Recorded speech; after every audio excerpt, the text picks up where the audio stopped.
Dr. Eric Kelly III and a host of phenomenal speakers from all around the globe for this 7-day virtual event that you don't want to miss. The mission of the Black Business Expo is to raise scholarship money from kids all the way from high school all the way from college. The Black Business Olympics is one of the largest Black business showcases in the world. It is an opportunity for businesses and companies to showcase their businesses globally. We are going to be giving away laptops up to $5,000 away to students.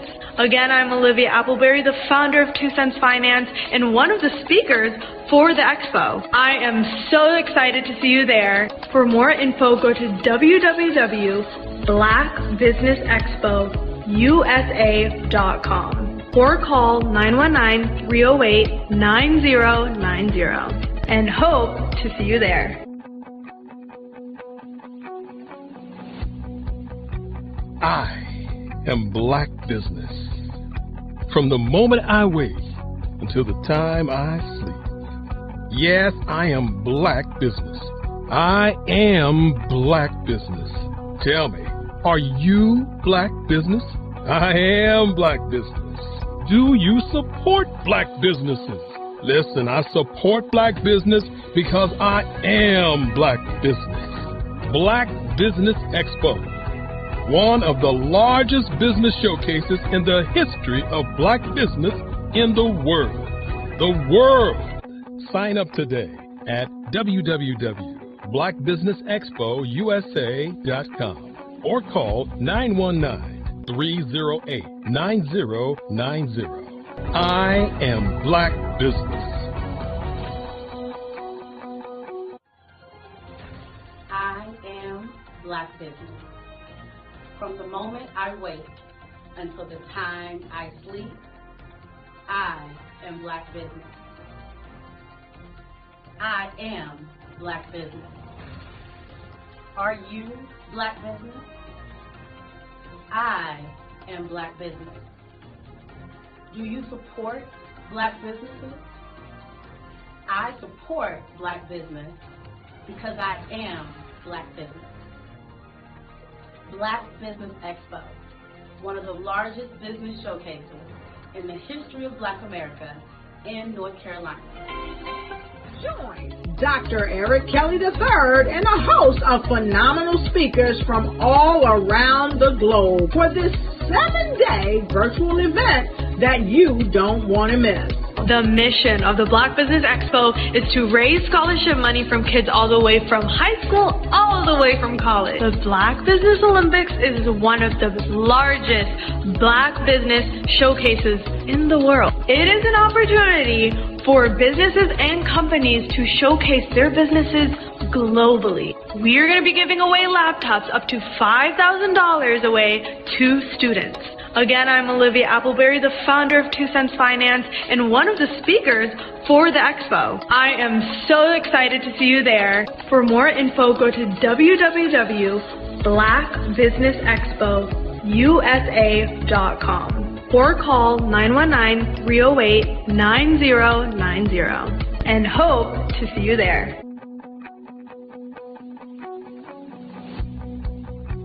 I am Black Business. From the moment I wake until the time I sleep. Yes, I am Black Business. I am Black Business. Tell me, are you Black Business? Black Business Expo, one of the largest business showcases in the history of Black business in the world.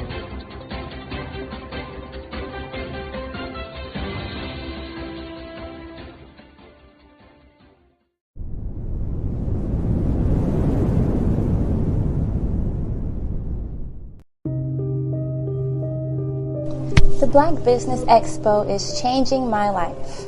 This year, they are giving away laptops and even $5,000 in cash to students just like me.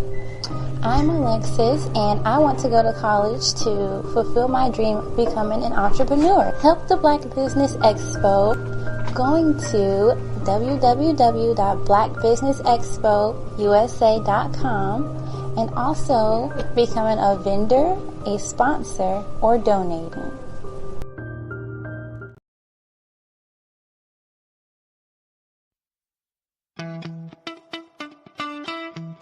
How many times have you been asked to help someone you didn't even know, a student, a business entrepreneur, or did you ever even ask, where did they end up?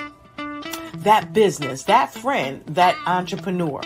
Well, just maybe they ended up in a gang, bankrupt, homeless, or worse, dead. Maybe they turned to crime, drugs, and alcohol. Did you ever wonder? Did you destroy their dream, or was your life always so easy? At the Black Business Olympics, we started a movement to help students complete. Give them hope and foster success. Help them to leave their dreams of providing laptops, computers, and up to $5,000 in scholarship funds.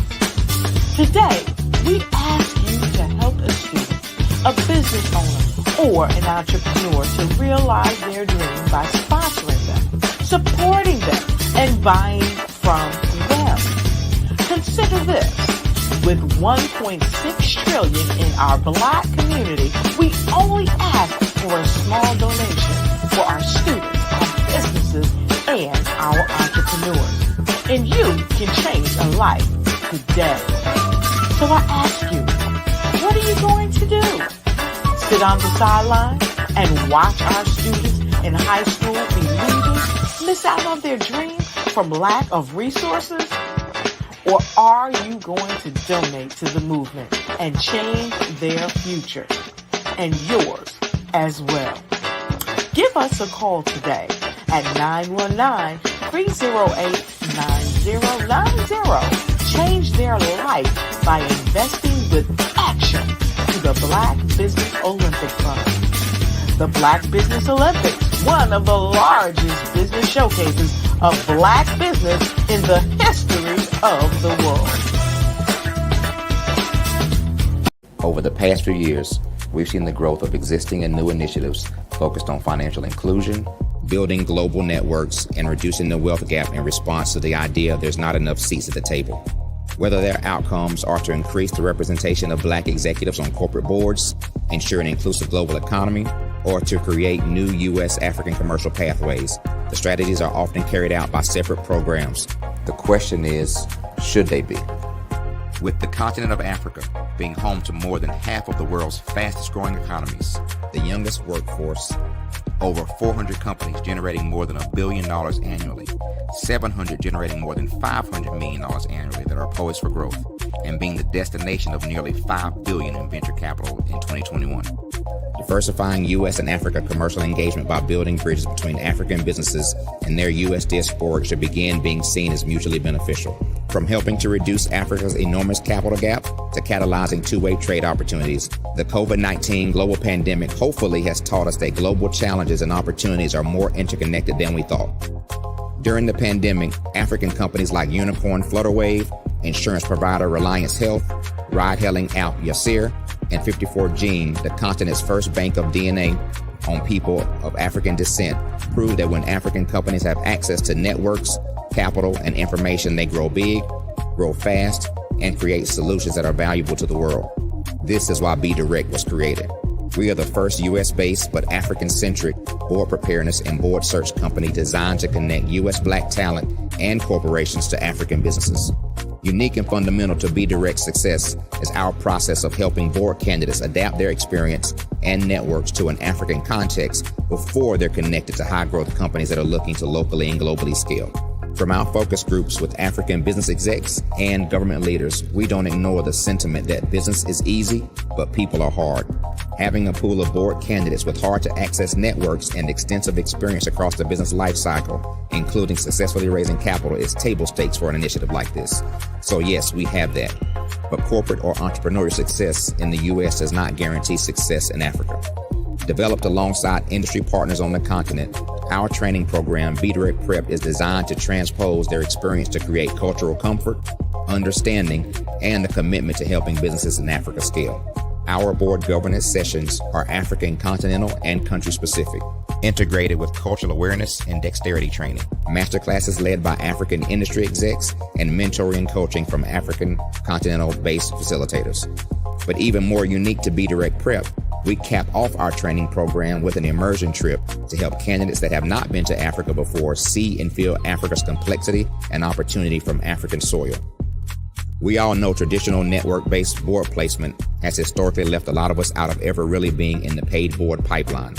Our strategy supports the work of many great organizations that are successfully filling seats at U.S. board tables by creating more tables for those that are still left on the sideline. It's time to start seeing the role and value of U.S. Black talent and businesses on the continent of Africa differently. Old perceptions and habits limit economic inclusion. Let's transition Black talent and the African businesses they will support from the periphery of the global economy to its core. Living in a global lockdown, we all know now how fast local and global economies can change and see the value of having businesses that hire, strengthen local value chains, and even grow globally. Status quo in any form holds back progress. We must democratize U.S.-Africa commercial engagement by socially and economically connecting cultures that have long been disconnected. It's time for Africa's U.S. diaspora to redefine their global value by helping African businesses scale continentally and globally.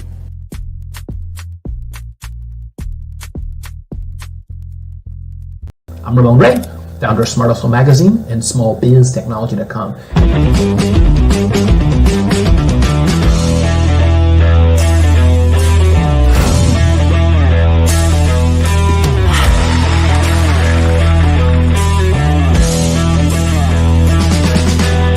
You're here today to celebrate small business success. Stand up on your feet. You rocked the house. It was amazing. Didn't we learn? For me, success comes from failure. One thing not to do is shake somebody's hand like this.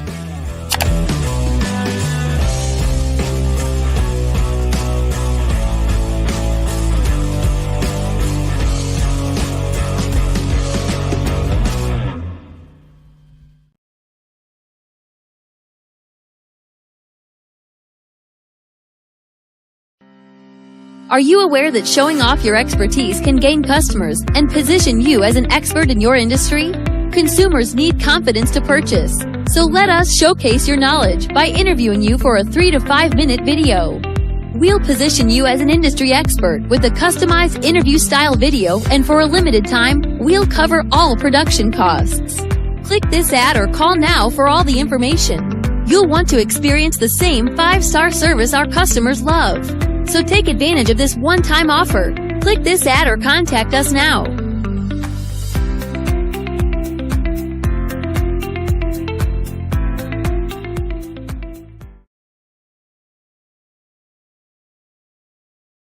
I was born in a little village on the island of Haiti. Many deadly diseases pounded me. It is as if they were on a mission to end my existence on this earth. I refused to give up. In 1983, I left Haiti and came to the United States of America. And I came with $5, 2 shirts. I didn't speak any English. I came to Atlanta. I got a job. I was a doorman. I was a doorman with a dream. What I used to do, I used to come on stage. I'd rehearse this moment that I'm standing in front of you. That's the power of a dream. Maybe today is the day you begin acting as if you already have it. And then step out with full force. Take a risk. No condition is permanent. Don't let your situation distract you. You are chosen. You are called. You are born for a purpose in this life.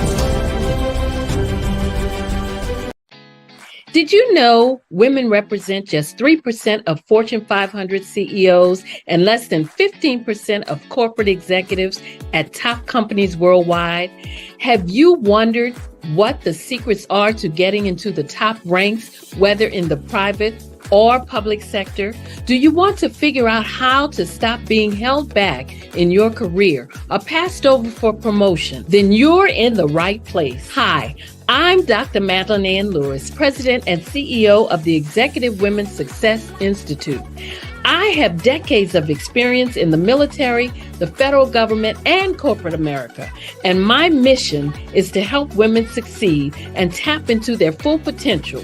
I want to reach 1 million+ women around the world to become the leaders they are meant to be. So if you want to move into a management or executive level position, or maybe you are a female veteran transitioning out of the military into business entrepreneurship, then reach out to the Executive Women's Success Institute at 301-693-3284. Let us get you on the fast track to success. Hello, I'm Dr. Madeline Ann Lewis, President and CEO of the Executive Women's Success Institute. And my genius is helping women accelerate the path to success. You know, I was blessed to have strong women in my life who encouraged, motivated, and pushed me to do my best and to never even think about giving up on my dreams. So I say to women, we must show up to rise up. We have talents and potential, but who will see them if we don't speak up and get noticed?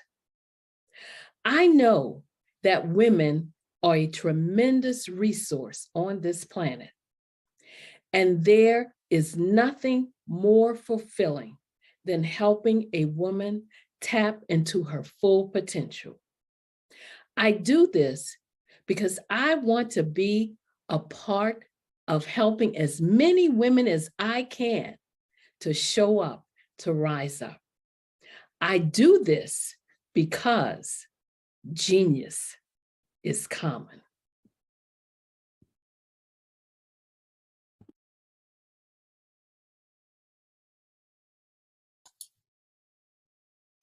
Hi, I'm Barbara Smith.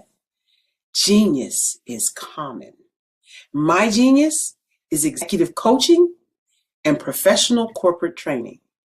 As the master executive coach and corporate training ambassador for the Genius is Common movement, I help business owners craft their stories in such a way that you know exactly what they do, what they have, and what they bring to the table.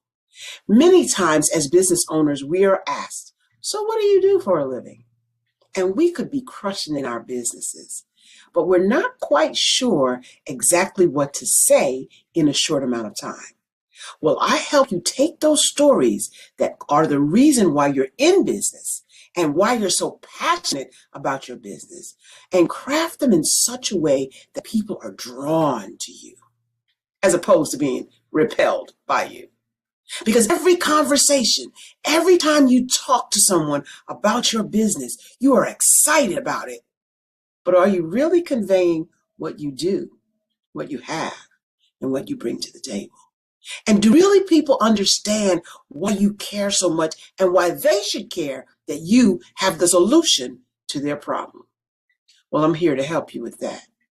As a master storyteller, I can help you with your stories and spin them in such a way that they are intriguing and fascinating. People want to listen to you talk about your business.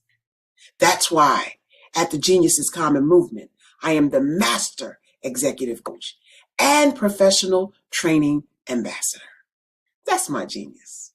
And genius? Oh yeah, it's common.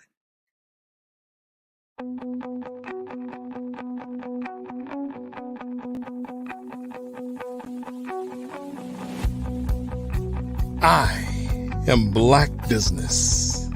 From the moment I wake until the time I sleep. Yes, I am Black Business. I am Black Business. Tell me, are you Black Business? I am Black business. Do you support Black businesses? Listen, I support Black business because I am Black business.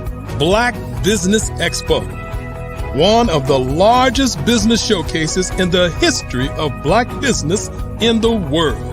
The world! Sign up today at www.blackbusinessexpousa.com or call 919-308-9090. I am Black business.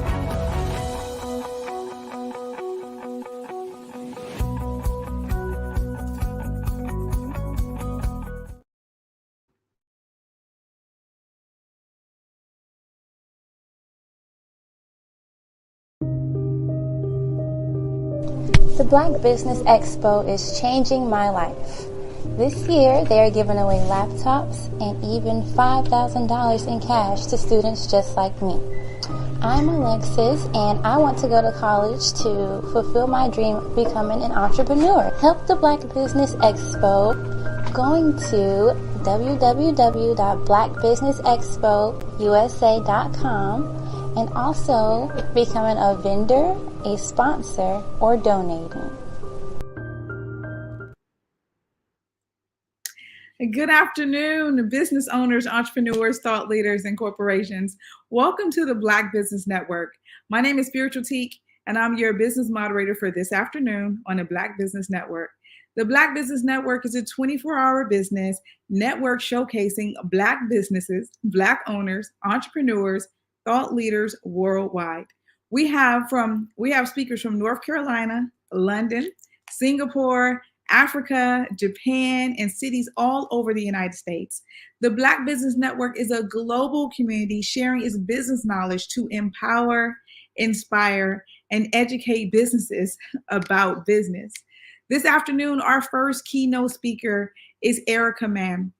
Erica is a CEO who attended North Carolina A&T State University and received her undergraduate degree in public relations.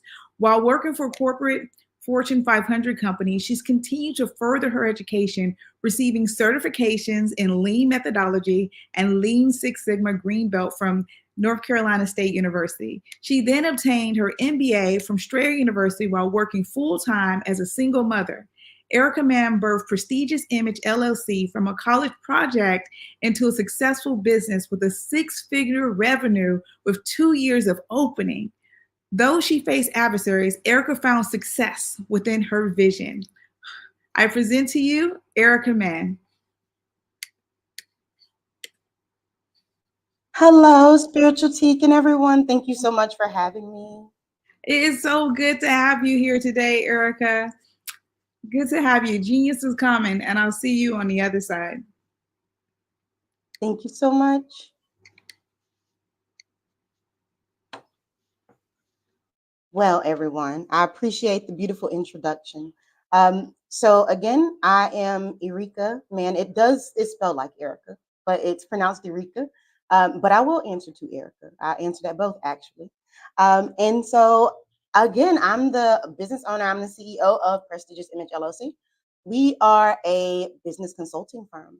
We help companies and people improve processes. We help them create processes, and we help new business owners get their startups in place and provide them with the business documentation that they need. For existing businesses, we also, provide consulting services. We are also a public notary here in the state of North Carolina, and we focus on helping existing businesses reach their goals, document their goals, and really get to a place where they have the documentation that they need to be successful as a business. When working in corporate, one thing that I learned is that very many companies, big and small, Fortune 500, Fortune 100, even those just making $3,000 a year, they tend not to have the time to actually document. So today, I am here to talk to everyone about documentation and why that's so important. One thing that I believe, even in my personal life, we all know how important it is to tell your story. And so in telling your story from a business perspective, documenting the historical portions of your business, how you got started, processes that you had in place, how you improve those processes over time, help to tell a story of how a business was birthed. And that's important because when you have new employees that are onboarded, you want to make sure they understand the culture of your company. And portions of that story that you document tells the new hires, it tells your clients even what it is that you do, why it is that you do it. And it helps to support your visions, missions, and goals that you set for your business, right? So in my experience, I learned that a lot of people just don't find it important. And so a lot of times, even when I go into the spaces of Fortune 500 companies, I constantly have to, redirect them into the direction of, hey, I understand it feels like busy work, right? Because documentation for a lot of people is administrative work. And so what happens is they really don't understand that it's more than just admin. It's more than just busy work. It is ensuring the longevity, and it's also ensuring the success of your business, of your team, whatever it is that you're working on. So these concepts can be applied to your personal life. For example, if you document what you spend throughout the year, doing your taxes at the end of the year is easier because you can then tell the story of how you spent your money and how you made your money. So that is one thing I also focus on, is from a personal development perspective, showing people that these business concepts and methodologies can be applied to your personal life. So if you're going to go get certified in it, use it also to improve your life. And so that's what I did in order to start my business, which is how I went from 1 year, $2,000. And by the end of that first year into the second year, I was making six figures. And I'll share a little bit about how I did that. And then I'll go into business process management and the demand phases and things like that. And we'll dig a little deeper. So the way that I did it was I worked smarter, not harder. I knew that what I was doing in corporate was well sought after because they would tell me so. I knew that it was something that I would have a lot of longevity in because I could go into different industries within business. So there's not an industry in business that I cannot touch. And so that makes me viable in what I do. Well, when I realized that, and I would go to W-2 work, and people would say, we'll certify you in this, or we'll help you educate you in that. And then they would give me opportunities to then teach that to other people. I saw that as an advantage. And I saw it as reciprocity. So while working there, I would go and enroll in programs, get my certifications, and I might be there for a few years, 3, 4, 5, longest I think was 7 years. And then what I did was I then took that while working and launched it into a business. It took me roughly about $300, $400 to build a website, get an EIN, and then move forward with transitioning. So because I had good work history, I was able to then translate that into what they call a corp-to-corp contract, or C2C. And I think some people even refer to it as B2B, but that's a tad bit different. But corp-to-corp contracts, there are websites dedicated to these contracts. So as long as you have an EIN, a website, and a reasonable resume that fits the descriptions, or you can find people who have these skills, and you can actually become a resource and help them find placement in exchange for fees from the actual company that's looking for someone to fulfill that C2C contract. By doing that, I knew the salary that I was already making. In the meantime, I went and got my MBA, working smarter, not harder. At the point of getting my MBA, I realized that the MBA program was covering business process management, process mapping, as well as Lean and Lean Six Sigma. So I went and got certified at the same time.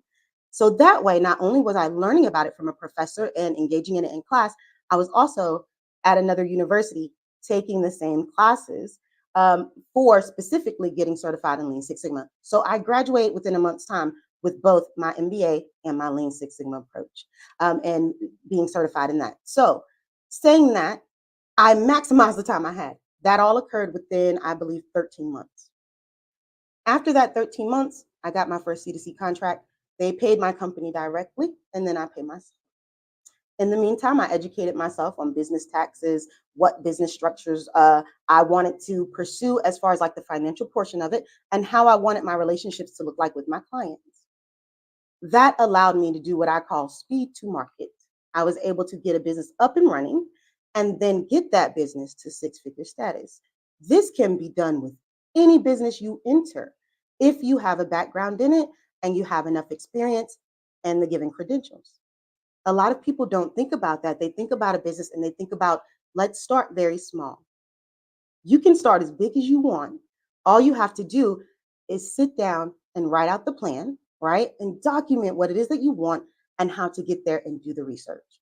So that takes me into lean methodology, which I mentioned earlier. I'm Lean Six Sigma certified at NC State. I took the program there. It's a wonderful program. And most universities and community colleges have them. You can go get Yellow Belt certified, which will allow you to be a lean practitioner. Not Six Sigma portion. That's a little bit of a deeper dive. The Six Sigma portion is more about data analytics, gap analysis, and understanding where your gaps are and how to read the data in order to improve your process. And then using that data to control the process afterward. Let's talk about the DMAIC phases. So when we talk about the DMAIC phases, we're talking about DMAIC. The D in DMAIC, which is a part of lean methodology, LEAN methodology, is define. So the first step is to define your problem, not the solution, because we like to do that, right? We like to jump to the solution. So when you're greenhousing ideas, you don't jump to the solution. You explore the problem so that you understand your root cause, because you don't want to approach the symptom. That's more like putting a Band-Aid or duct tape on it. What you do want to do is you want to ensure that you understand where the core issue or where the problem actually stems from originally, because then you can pull it up at the root and remove the issue. So in the define phase, you're going to have conversations with people. You are going to really define and put it into what they call a project charter, which the project charter tells you who the project members are, gives you a high level outline of how fast you think you can complete it or when you want to. And again, none of this is set in stone at that point, but you're defining your problem. You're going to do a problem statement and you're going to talk about what the problem is and what the pain points are. And then you're going to talk about in that project charter in the define phase, you're going to talk about what the problem kind of entails, anything around it that it impacts, and anything that you know about risk or blockages when it comes to that problem. So what the project charter and the define phase does, it helps you to better understand and become an expert in what the issue is, so that as you move through the rest of the DMAIC phases, you are able to effectively approach the issue and give yourself the best chance at ensuring that you have a viable solution. With that being said, the next phase in DMAIC is M, and that is for measure. So in the measuring phase, you are going to do your Pareto charts, which is a chart that helps you analyze the issues and causes that you found. And it helps you determine how frequently those things occur. So as you do the Pareto chart and you go through the measure phase, you are also process mapping. A process map is a pictorial view of a process. It could be a process where, someone comes into a restaurant, they walk to the counter, just to give an example. They approach the person at the register enters and it goes through that step. When I say pictorial, what I mean is that a process map is a collection of universal symbols that are used across the industry. So let's talk about the industry. That's any industry. So a process map is actually a guide to ensure that there is a universal language. So I could definitely create a process map for my company, take it to another company, and they should be able to read it. What that means is that this is something that you can get certified in. And it doesn't, to be honest, it's very inexpensive. So one thing I do is I research how to get a return on your investment with, credentials. So some of the things that you can certify yourself in for $50, for example, customer experience, about $50. But what customer experience is, customer service. If you've ever worked at McDonald's or any other place, you can definitely say that you have that. If you have a small business, or even if you had a lemonade stand as a child, you can say, I understand customer service. You simply go take a test, pay $50, and now you've added about $25,000 to $50,000 worth of revenue to your net worth as an individual in the workforce. Now, That also helps you as a business owner, which is where we would like for people to move to.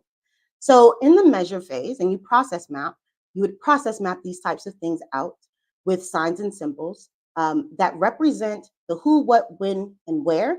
And then you would put notations in about the how. So it looks like a diagram, if you will, of information that takes you through the flow of a process. And what this measure phase and what the process maps and the Pareto charts and understanding your issues and understanding your root causes does, it helps you to formulate a pretty nice package of documentation for the analyze phase. In the analyze phase, you are going to then look, and that's the A in DMAIC, you're going to then look for areas, gaps. You're going to analyze the information that you gathered during the measure phase. So during the measure phase, you gather a lot of data.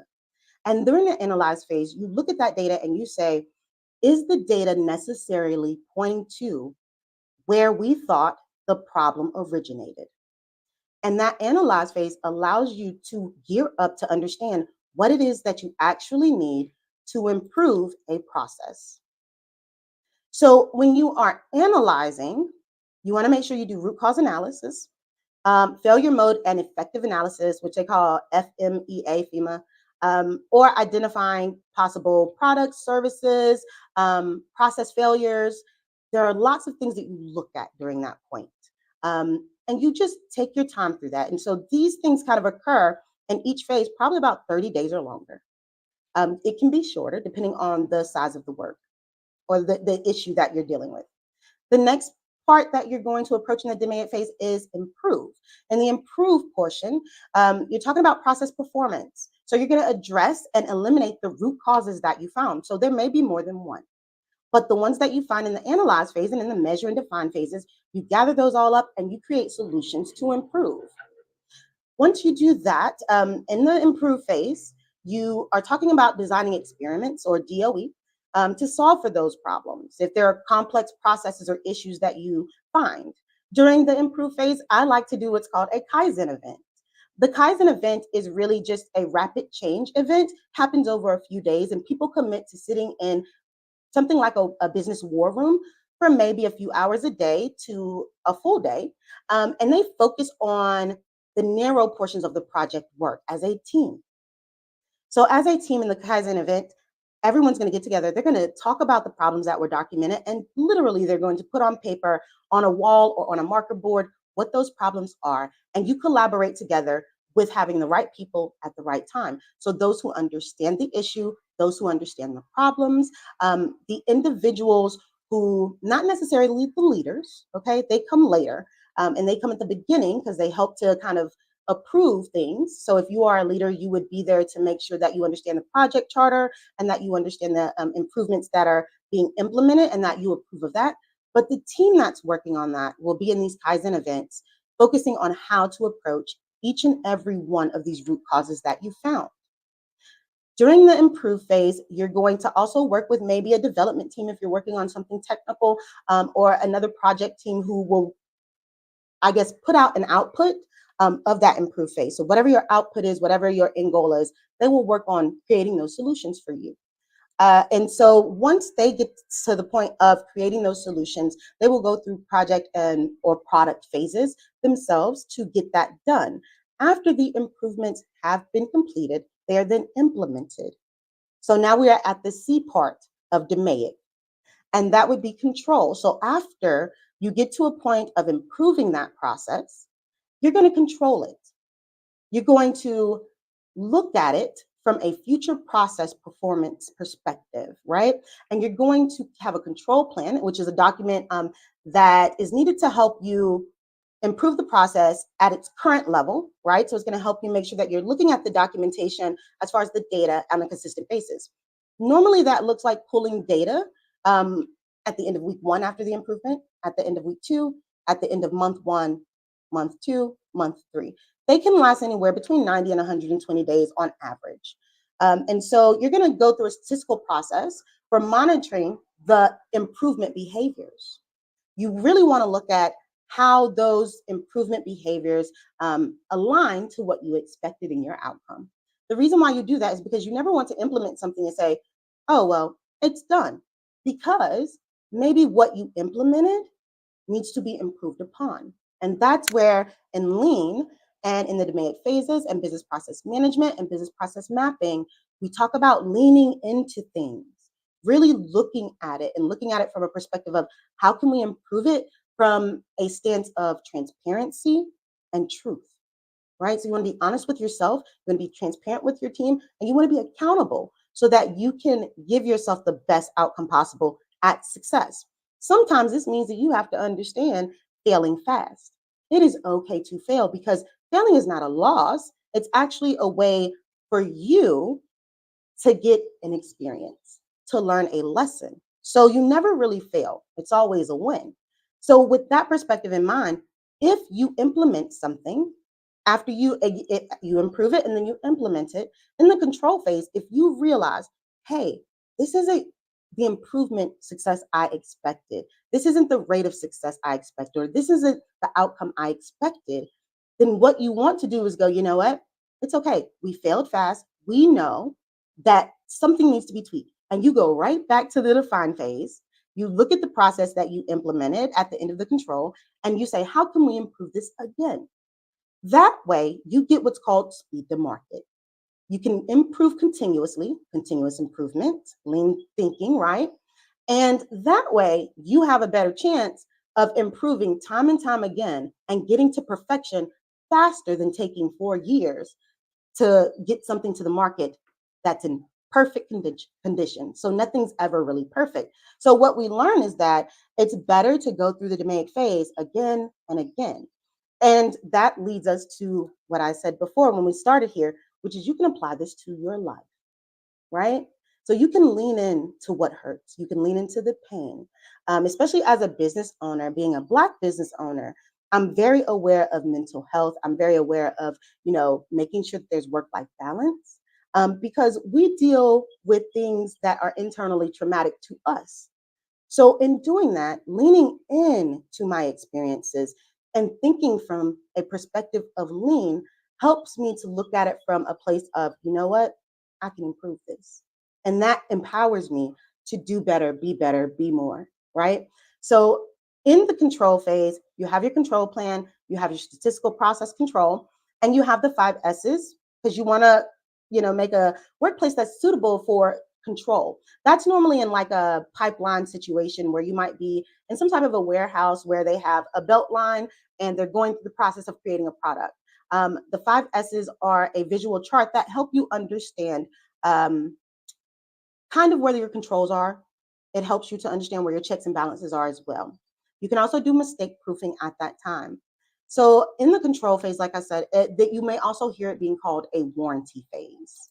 All right, so it's just a time period where you are reviewing the data and making sure that what you implemented is actually having measurable success. So let's talk about measurable success in business and in personal. Measurable success is kind of like having a goal that you have a time frame around that is measurable, meaning you can have metrics around it and you can go pull those metrics. For example, if you want to save money, you create a bank account. You look at how you can save money, how you can actually make your money grow for you while you're saving it. So you may have a bank account that allows you to have some fees attached to it for just letting it sit there, like a CD account or something, or a market account. So you would take that, and as you let that money grow, you would eventually at the end of month 1, 2, 3, maybe month 6, you would go to the bank or go online and you would pull the data for that account and take a look at it yourself, right? So that is where we are talking about understanding that after control phase, you have to look at those things and lean into your life, right? And you can control that. Just like the example I gave with having a bank account, you pull the data yourself, you look at it, or you have a professional look at it, and you sit down with that professional and you say, where am I on my process? Where am I on my journey? And you assess that through actionable data that you can see, facts, not just what you think, and not just based on the amount in the bank account. You want to look at how much money is coming in, because the reality is, although you're saving the money, you also want it to grow. Is there another type of account that you should be switching over to continue to grow that money? Is there a different amount of money that you should be putting in based on the requirements of that account so that you can maximize the benefits and return on your investment? So those are the things that we think about, even in business, as well as our personal lives when it comes to leaning in. And that's kind of like the thought process of how you do that. Part of my business also teaches this information to children, which is actually quite easy because what you do is you give them something like making a pizza. And that is a process that you map out. And then you say, well, how can I make the pizza faster? That's process improvement. So you do a flow chart with the kids, and then you go through the process of let's make a pizza. How long did it take us to make the pizza? And you actually, instead of looking at instructions, which tell you it takes 15 minutes to cook, you do it yourself. So when you're looking at processes from the MAIC phase, you want to make sure that in business, you're not looking at the documentation that tells you how long it should take. For example, in a call center, you may be looking at the process of how long it takes someone to complete a call. Well, based on what the company has, documented, it may look like it should take no more than 3 minutes. But if you observe the actual person who's doing the job and observe what they're doing, and then see if they're doing exactly the process that the company has on paper, I guarantee you 90% of the time, you will find that we are not doing the process that's on paper. So the process on paper is obsolete, which is why documentation is important, because you wouldn't know that unless you documented it, right? From the perspective of the person on the phone, as well as the company requirements document that tells you how long it should take. So you want to be mindful about those things as you move through these processes to observe people. And that's a part of your define and measure phases, is observing people in those settings if people are involved. And that's where we talk about people, processes, and technology. It's not enough just to look and assess your business from a people perspective. Like, how many people do you have on board? What are their skill sets? How long does it take them to do work? Or what is it that they need that you have to provide as a leader? But you also want to look at the processes that you give them, because sometimes the people aren't what's broken. You don't need new employees. You need new processes that make things faster, easier for them to do their job so that it takes them less time and gives them more work-life balance. Also, technology. Sometimes it's not the people or the processes. Maybe you have great people. Maybe your processes have been, maximized, and those processes run smoothly, and they give you the output you're looking for, and you reach your goals. But the technology is where it's broken, because maybe you just decided as a business owner, I don't want to pay for new technology. I'm fine with the old one. Well, we know that technology is forever evolving, and you want to keep up with that. You want to keep up with the newest and latest and greatest in processes, the newest, latest, and greatest in skills, which are your people, as well as the newest and the latest and greatest in your technology. When I say the newest, latest, and greatest, what I'm talking about is, for people, help your employees improve their skills.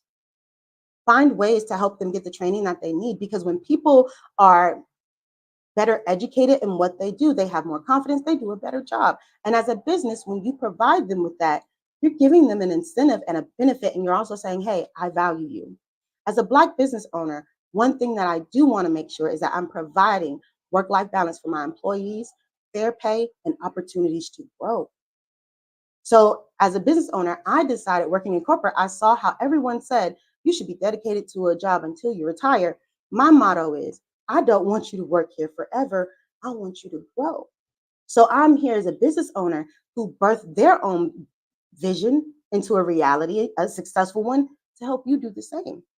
So I feel like it's important, and I think many people agree, that the things that we do every day while working for others, we also do for ourselves. So while I was taking these courses and learning these things, I began to apply them to my personal life and into my roadmap of what I wanted my company and my business to be. And I encourage all of you to do the same, because I promise you it will change your life. You will find that you can be happier, you can be more productive, you feel more confident, you're more assured in what you're doing every day. You don't have to remember everything, because you have a process that is documented. How many times do we have lots and lots of passwords that we do not write down? And we rely on technology, and one day you accidentally leave the phone on top of the car, and you pull out of the parking lot and the phone is broken. Maybe you didn't back that up to a cloud. So now you're at square one and you've lost all that data. So sometimes we have to understand that the process of people, process, and technology is understanding that you need a plan B. And plan B is always to write it down, document it so that you have it, so that you can refer back to it, so that you can improve upon what is currently in place. Now, I mentioned a certification earlier about CX or customer experience. That was about roughly between $25 and $50. There are other certifications that I have taught as well as shared with others. And as I help people develop business plans and personal plans, right? Personal development and business development plans. I also include these things so that they can continue to further their education. Not everything is about a 4-year degree, right? But everything is about educating yourself, because you are not living if you are not changing, which means if you are not learning, how can you change? Change is the process of learning. That's why we have a change management process, because the way that people receive change will dictate whether or not they can absorb the change and learn from it. So with that being said, another one that people can use and get certified in is business process mapping. You can do that by going to omg.org, I believe, or Object Management Group is what you can Google. The Object Management Group, they actually house the blueprint, if you will, for all of the shapes that you use to create a process map using the universal language that can be transcended across industries. So again, you will go to companies or you will find people who process map and they don't, like, maybe you are process map literate and you just can't read it because they're not using the industry standard. So be sure as you move throughout life that you understand the difference between what your personal standard, your personal business culture is, and what the actual industry standards are, because that's going to help you in the long run as you create relationships with other businesses and take on more clients, so that you can have processes documented that allow you to effectively communicate what it is you do, what it is you need, what it is you want, and what it is your goal, vision, and missions are to other companies and clients. So that's why that's important. And again, the certifications don't cost a lot. I believe Object Management Group might be under $250 to get a process mapping certification, and you can use that to teach. So let's talk about that a little bit. When you talk about getting these certifications, understand that that is lean thinking within itself, because what I did was I took those certifications and turned them into business offerings for my company, which helped to create additional revenue opportunities for me. So once I got certified, I said, you know what? I can teach people how to business process because I've done it and I'm certified. And when you come from that perspective, people are more inclined to help you. So I hear a lot of people say, well, you don't need certifications, you don't need these things, but you do need to educate yourself. That is important. So make sure that whether it's traditional education or you doing the research and then doing the work yourself, understand that when you walk into that room as a business owner or as an individual, that you have given yourself the best opportunity at success by understanding how these things, impact your life and how you can utilize them. And so that way, you're actually putting not only knowledge or research on paper, you're putting it into action. And so that is what I wanted to share with all of you today in regards to making sure that you understand lean methodology or lean thinking, which are the DMAIC phases: define, measure, analyze, improve, and control. As well as business process mapping that you will do in likely the define or measure phases, which is just, universal notations, right? So we use those objects to make sure that we are telling our story or mapping our processes, because it's really a story, in regards to using something that is a notation that is universal language, just like you and I, like math is a universal language, right? So understand that you might want to look at universal languages across the industries you serve or in your personal life, because they exist. Music is a universal language, so is art. So all of these things are interconnected. And so as you move throughout getting certified in lean and helping your customers and improving your business and setting those goals and reaching new heights and setting the bar for yourself, use the mindset that you can achieve anything, that even if you fail fast, and that what you wants you. Oh, Eureka, I love that. And I pronounced your name properly this time. Apologies. Oh, you are fine. Thank you. Eureka, I love that. What you want wants you. You dropped some for real nuggets. I was in here taking notes myself. It's been a pleasure having you here this afternoon. Can you tell us, and those who are watching and rewatching the replay, what's the best way to get in contact with you? The best way to get in contact with me is at www.prestigious, PRESTIGIOUS, image, IMAGE.work, WORK. Or you can reach me at what looks like Erica Mann at prestigioussimage.work. And either way will work, and I respond within 24 to 48 hours. Oh, that is beautiful. That is beautiful. Thank you very much again. And genius is coming, and we'll see you on the other side. Thank you. No worries. The Black Business Expo mission is to raise funds for high school seniors going to college for K-12 entrepreneurs. This expo is a fundraiser for students. The expo is a fundraiser for students, you can go to the website www.blackbusinessexpousa.com to donate to the scholarship fund, or use Cash App on the screen below and say the Cash App sign BBXUSA. Our goal is to give laptops up to $5,000 to 10 students. Students can register online at www.blackbusinessexpousa.com. Every dollar counts, so we want to remind you to donate to the scholarship fund.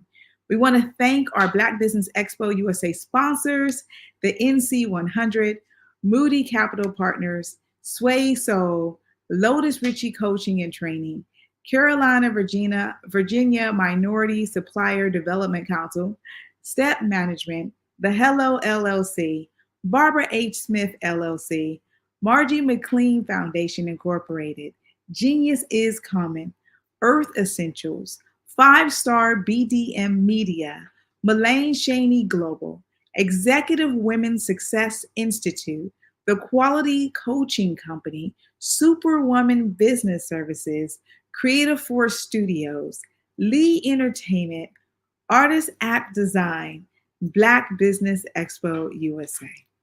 Genius is Common, and I'll see you on the other side.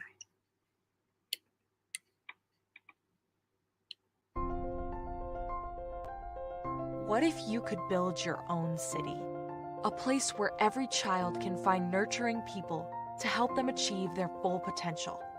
A place where every adult can access job training support, where health education is abundant, where social justice ruled the land. A place without limitations. Welcome. You have arrived at STEM City USA. It is what every city should be. A safe and trusted community where you find people and resources to help you become everything you are and beyond. STEM City is unlike anything you have ever experienced. It is a digital twin of the world around you, only better. STEM City is about energy and soul renewal. It is more than a digital world. You can almost feel the power of live cultural events, music, and theater. STEM City promises a better future for children with caring mentors and hands-on activities with dedicated tutors to support our youth. STEM City is your passport to a healthy lifestyle with weekly events addressing our community's many issues. STEM City is your financial well-being with helpful information on wealth management, career advancement, job training, and so much more. STEM City is the community you deserve. It is the city where your dreams can come true. STEM City USA, a place in the sky that is accessible to all who reach for the stars.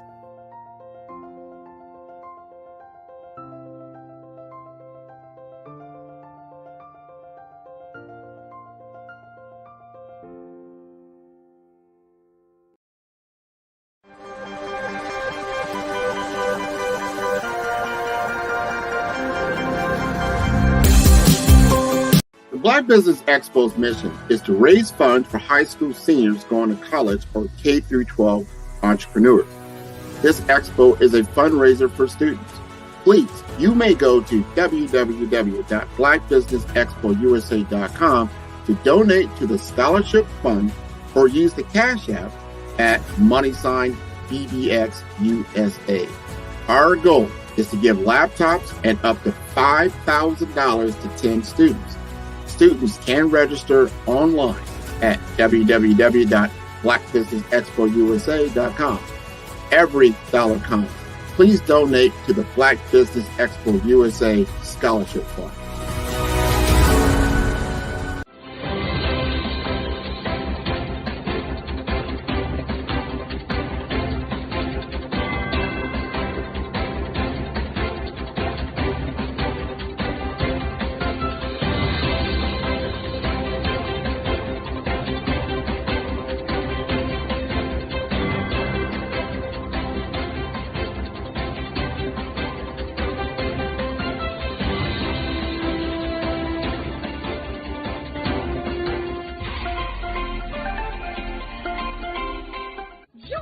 Dr. Eric Kelly III and a host of phenomenal speakers from all around the globe for this 7-day virtual event that you don't want to miss.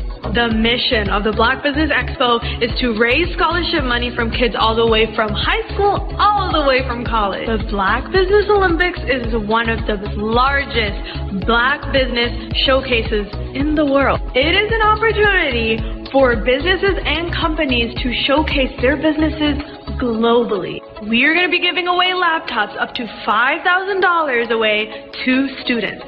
Again, I'm Olivia Appleberry, the founder of 2 Cents Finance and one of the speakers for the expo. I am so excited to see you there. For more info, go to www.blackbusinessexpousa.com or call 919-308-9090 and hope to see you there. I am Black Business. From the moment I wake until the time I sleep. Yes, I am Black Business. I am Black Business. Tell me, are you Black Business? I am Black Business. Do you support Black businesses? Listen, I support Black business because I am Black Business. Black Business Expo, one of the largest business showcases in the history of Black business in the world. The world! Sign up today at www.blackbusinessexpousa.com or call 919-308-9090. I am Black Business. I am Black Business. From the moment I wake until the time I sleep, I am Black Business. I am Black Business. Are you Black Business? I am Black Business. Do you support Black businesses? I support Black business because I am Black business. Black Business Expo, one of the largest business showcases in the history of Black America in North Carolina. Join Dr. Eric Kelly III and a host of phenomenal speakers from all around the globe for this 7-day virtual event that you don't want to miss. The mission of the Black Business Expo is to raise scholarship money from kids all the way from high school, all the way from college. The Black Business Olympics is one of the largest Black business showcases in the world. It is an opportunity for businesses and companies to showcase their businesses globally. We are going to be giving away laptops up to $5,000 away to students. Again, I'm Olivia Appleberry, the founder of 2 Cents Finance and one of the speakers for the expo. I am so excited to see you there. For more info, go to www.blackbusinessexpousa.com or call 919-308-9090 and hope to see you there. I am Black Business. From the moment I wake until the time I sleep. Yes, I am Black Business. I am Black Business. Tell me, are you Black Business? Black Business Expo, one of the largest business showcases in the history of Black business in the world.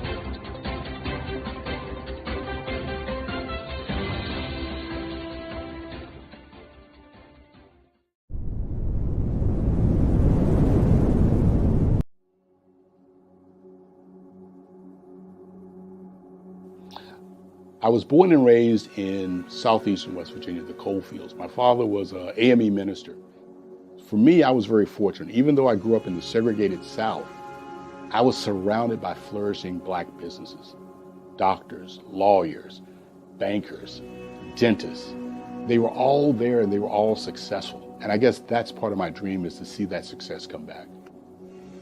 My name is Joseph Simmons, and I am the founder of the Center for Micro-Entrepreneurial Training. We have this moment in time where we can change the trajectory of people. And our focus is on women, Black and brown entrepreneurs, and their access to capital, their ability to build thriving businesses, the ability to employ people. There's a study that showed that in those three communities, especially Black and brown communities, $1 stays in those communities for 30 minutes. In white community, $1 stays in their communities for 8 hours. So think about it.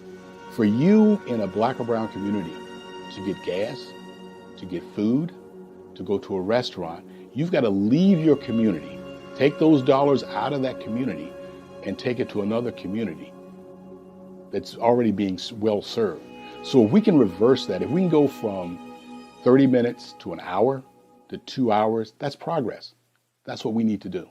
I was with SCORE, and then in May of 2020, of course, the events happened in regards to the murder of George Floyd. The other thing that I was experiencing was the denials of federal funds for small businesses. And it revolved around one thing. These businesses were not being prepared for grants and for government programs. And I came up with the idea for the Center for Micro-Entrepreneurial based off those two things. Morgan Stanley had a report out in 2020, first quarter, and it talked about there were 3 groups that were massively devastated by COVID-19 on their business. That was 1, women, number 2, Black, and number 3, brown entrepreneurs. The research showed that they had less cash on hand, they had less opportunity to go into a bank and get money, and they were very dependent on family and friends to keep their business up and running. If we can focus on those 3 groups, then we can have a dramatic impact on our communities. Really, the focus is on 3 areas. And those 3 areas are 1, the people, number 2, the courses, and number 3, a support network. Here at CMAT, we will provide you with the fundamentals for generational success. And you will be creating a vibrant community by attending our 5-day immersive training course.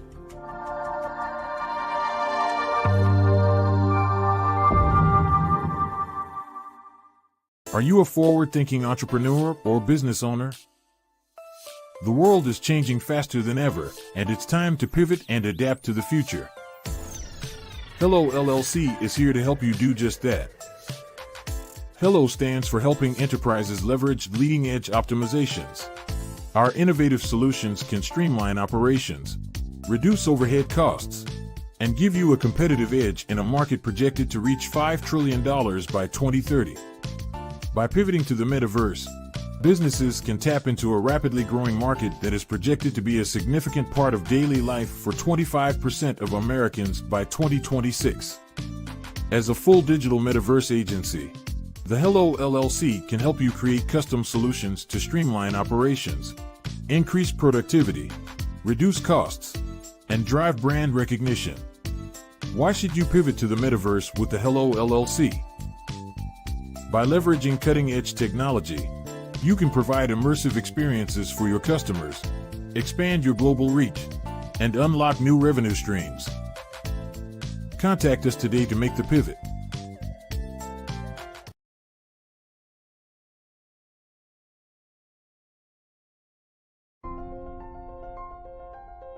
What if you could build your own city? A place where every child can find nurturing people to help them achieve their full potential. A place where every adult can access job training support, where health education is abundant, where social justice ruled the land. A place without limitations. Welcome. You have arrived at STEM City USA. It is what every city should be. A safe and trusted community where you find people and resources to help you become everything you are and beyond. STEM City is unlike anything you have ever experienced. It is a digital twin of the world around you, only better. STEM City is about energy and soul renewal. It is more than a digital world.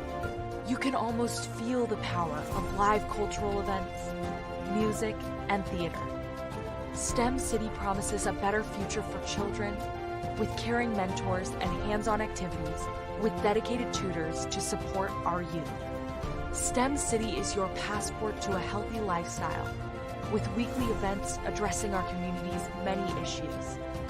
STEM City is your financial well-being with helpful information on wealth management, career advancement, job training, and so much more.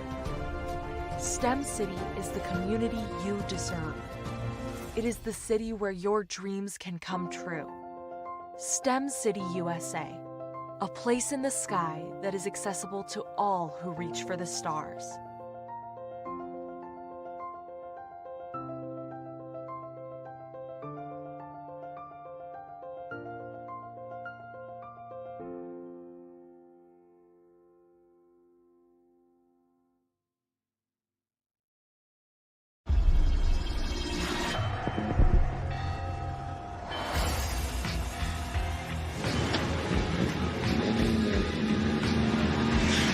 La connexion. La connexion.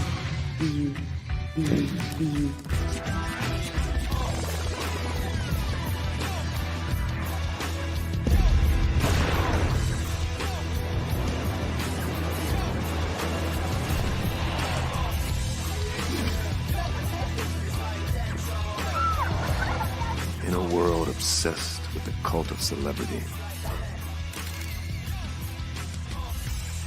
I challenge you not to aspire to anyone else's greatness, but instead strive to reveal and ignite the greatness within you. Are you serious? I totally think that that's it. Hey. No!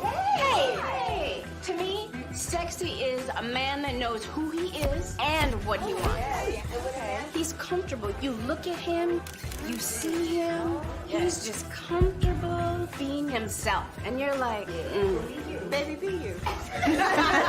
Be you, baby. Just be you. I like it. Introducing the Be You collection, exclusively available at K&G Fashion Superstore. Absolutely. So our coaching program help people that have the lack of time, that lack strategies, and lack the confidence to go after their dream life. So we help them implement tools. We help them implement, I love to leave the inherited lack of finances or the education behind finances. But it wasn't until I lost my firstborn, my only son, that life changed for me. And where I was going after it all, living the corporate life, hitting my 6-figure income and living in my dream house with my dream man, driving my dream car. Wow. I nearly lost it all when I lost my son. And so I realized it only takes one financial catastrophe that can change your entire life. That's what made me start All New Beginnings. Because no matter what's going on in life, there's a new beginning. And because of that, we develop a program called Wise Minded. My little slogan is, don't just dream it, let's live it. If they want to connect with you or work with you, what is the best ways for them to be able to do that? Well, for my social media guru, you can connect with me on every single social media platform as Tanya T. Morris.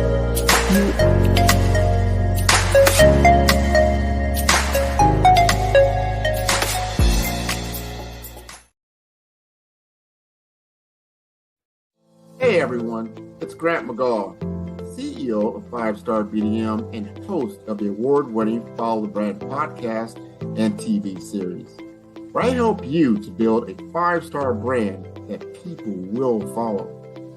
My genius is personal brand development through intelligent communication and helping you achieve your business and career goals. I am a requested speaker on digital technology and brand development issues. I want to work with you to increase the value of your current opportunities while attracting new ones. Every one of you is unique, and we all share challenges that can be addressed through smart branding. As a superconnector, I work with you as an executive coach to guide you along the complicated business and career development road, providing the enhancement tools and information you need to succeed. Together, I will help you succeed in today's challenging business climate. I will evaluate and measure your progress.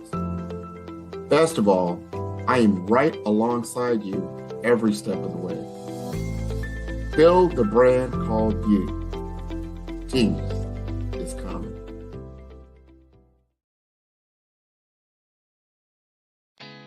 Did you know women represent just 3% of Fortune 500 CEOs and less than 15% of corporate executives at top companies worldwide?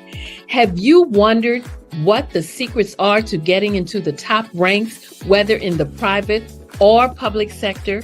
Do you want to figure out how to stop being held back in your career or passed over for promotion? Then you're in the right place. Hi, I'm Dr. Madeline Ann Lewis, President and CEO of the Executive Women's Success Institute.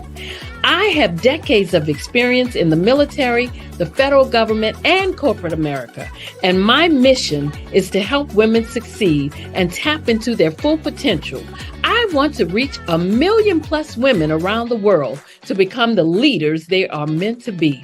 So if you want to move into a management or executive level position, or maybe you are a female veteran transitioning out of the military into business entrepreneurship, then reach out to the Executive Women's Success Institute at 301-693-3284. Let us get you on the fast track to success.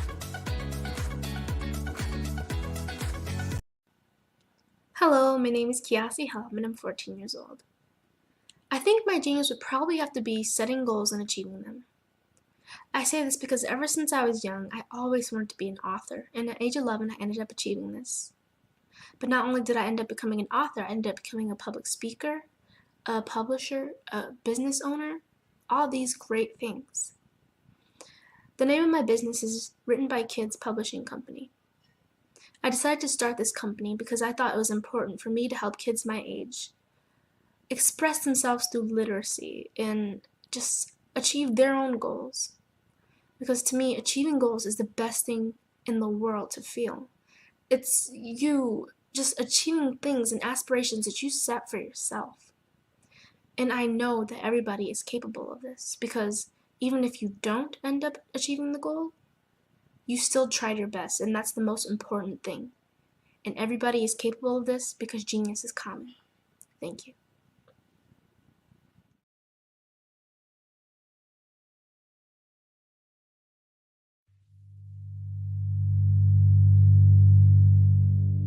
So what we have to do is when we get in a spot, we need to create some spots for us. That's the main thing. We need to be able to be in a position where we're able to create those spots for us. For me, being an entrepreneur, I'm not just going to get a business and then leave you sitting high and dry. If you ask me some questions about entrepreneurship, I'm going to give you as much as I received. I've seen people who made it, and then when you ask them, it's like, okay, now you have to pay me for the information, the same information I got for free. We probably in totally different cities. There's no way that we're going to bump heads or anything. We're not competing. Bring me up with you. And so I just think that whatever education that I have, then I need to be able to give that to my own as well. So create the spots. You can create the spots when you get there.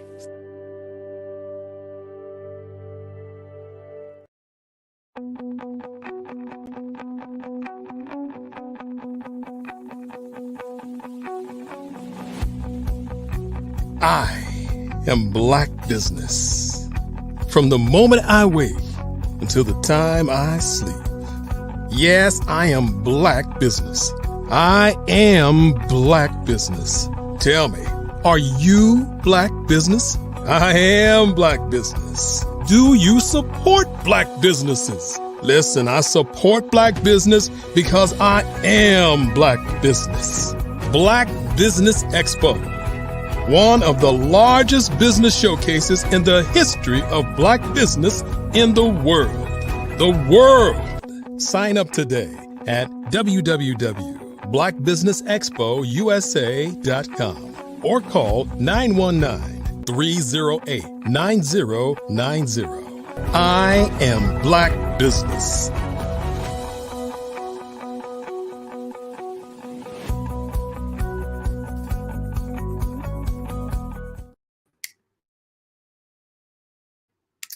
Good afternoon, business owners, entrepreneurs, thought leaders, and corporations. Welcome to the Black Business Network. My name is Spiritual Teak, and I'm your business moderator for this afternoon on the Black Business Network. The Black Business Network is a 24-hour business network showcasing Black businesses, Black owners, entrepreneurs, and thought leaders worldwide. We have speakers from North Carolina, London, Singapore, Africa, Japan, and cities all over the United States. The Black Business Network is a global community sharing its business knowledge to empower, inspire, and educate businesses about business. Our next keynote speaker is Sonia McCarter-Kellogg. Sonia McCarter has always had a keen interest in business. She attended business classes in trade school and took business law courses. Her parents could not afford to send her to college, so she managed to take evening courses in whatever was available. She had the opportunity to work in various roles that have allowed her to apply her business knowledge and started as a mayor's assistant, where she learned the ins and outs of local government and gained valuable experience in public administration. From there, she transitioned to a legal secretary position and served as a business administrator. One of the highlights of her career was being nominated as a Business Professional Woman of the Year. I present to you Sonia McCarter-Kellogg. Hi. Hi, gorgeous soul. Thank you. Genius is Good coming. morning. Good morning. Genius is coming. Well, afternoon. Genius is coming. Yeah, afternoon. Yes, absolutely. Absolutely. Genius is coming, darling. And I'll see you on the other side. Have a good show. Thank you. Thank you. And good afternoon to everyone. Again, my name is Sonia McCarter-Kellogg. I am CEO, founder of SMC Management Solutions, and we are located in Gaston, Alabama. As the moderator has said, that I have always had a keen interest in business, which drove me to taking many classes and courses as I could that related to business, some in economics, government, business law, accounting, whatever I could find to do, or whatever courses I could find to take, I took those. Also, I later on took college.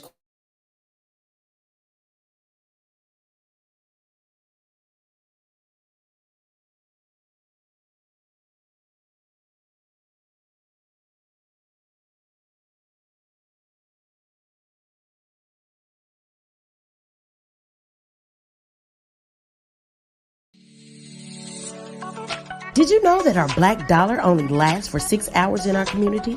Yet other communities, their dollars last for 19 to 30 days. The Black Wall Street Nation. Black Wall Street Nation. Yes, that's why we created the Black Wall Street Nation. Black Wall Street Nation is a centralized directory available to all Black businesses across the world. It was created for businesses like you, the ones that want to start and the ones who have a dream that have already started, such as businesses like Drop in a Bucket Productions, Valito Foods, Sugar Tea Branding Firm, All the Dazzle, Bun Cakeaholic, Miss Riot, and you. We'll have marketing, seminars, and some funding coming soon just for you. So, we want you to come and join us. www.blackwallstreetnation.com. See you there.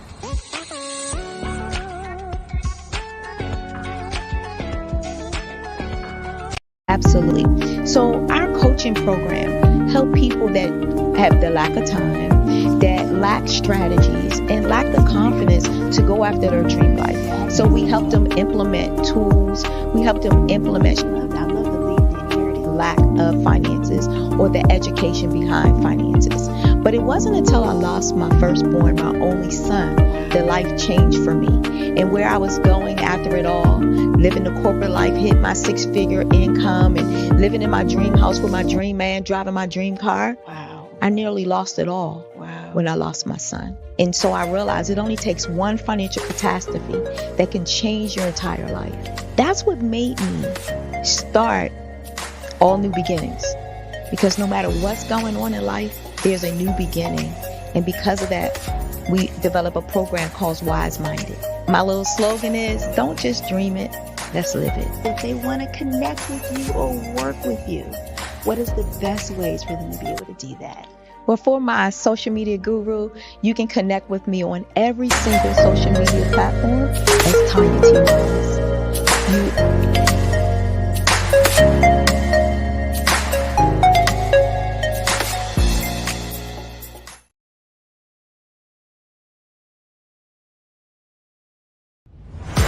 Social media is evolving. It's more vibrant, more colorful, more energetic, and so are you. It's not just photos anymore. It's video, it's audio, it's subscriptions. And now there's Fanbase, a new monetized social network. Fanbase delivers the complete native app experience with full content monetization for every user. No algorithms that shadow ban your engagement or growth, and no ads. Follow anyone for free and subscribe directly to your favorite creators for $4.99 a month. Plus, show some love by tipping on any post. Also, make a Fanbase page and monetize your content the same way. Finally, connect with your followers by posting the amazing content you already create. And now, get paid for it. It's time to energize and monetize. Because everyone's a fan of something, and everyone has a fan base. Over the past few years, we've seen the growth of existing and new initiatives focused on financial inclusion, building global networks, and reducing the wealth gap in response to the idea there's not enough seats at the table. Whether their outcomes are to increase the representation of Black executives on corporate boards, ensure an inclusive global economy, or to create new U.S. African commercial pathways, the strategies are often carried out by separate programs. The question is, should they be? With the continent of Africa being home to more than half of the world's fastest growing economies, the youngest workforce, over 400 companies generating more than $1 billion annually, 700 generating more than $500 million annually that are poised for growth, and being the destination of nearly $5 billion in venture capital in 2021. Diversifying U.S. and Africa commercial engagement by building bridges between African businesses and their U.S. diaspora should begin being seen as mutually beneficial. From helping to reduce Africa's enormous capital gap to catalyzing two-way trade opportunities, the COVID-19 global pandemic hopefully has taught us that global challenges and opportunities are more interconnected than we thought. During the pandemic, African companies like Unicorn Flutterwave, insurance provider Reliance Health, ride-hailing app Yasir, and 54Gene, the continent's first bank of DNA on people of African descent, proved that when African companies have access to networks, capital, and information, they grow big, grow fast, and create solutions that are valuable to the world. This is why Be Direct was created. We are the first U.S.-based but African-centric board preparedness and board search company designed to connect U.S. Black talent and corporations to African businesses. Unique and fundamental to Be Direct's success is our process of helping board candidates adapt their experience and networks to an African context before they're connected to high-growth companies that are looking to locally and globally scale. From our focus groups with African business execs and government leaders, we don't ignore the sentiment that business is easy, but people are hard. Having a pool of board candidates with hard-to-access networks and extensive experience across the business life cycle, including successfully raising capital, is table stakes for an initiative like this. So yes, we have that. But corporate or entrepreneurial success in the U.S. does not guarantee success in Africa. Developed alongside industry partners on the continent, our training program, Be Direct Prep, is designed to transpose their experience to create cultural comfort, understanding, and a commitment to helping businesses in Africa scale. Our board governance sessions are African continental and country specific. integrated with cultural awareness and dexterity training. Masterclasses led by African industry execs and mentoring and coaching from African continental-based facilitators. But even more unique to Be Direct Prep, we cap off our training program with an immersion trip to help candidates that have not been to Africa before see and feel Africa's complexity and opportunity from African soil. We all know traditional network-based board placement has historically left a lot of us out of ever really being in the paid board pipeline.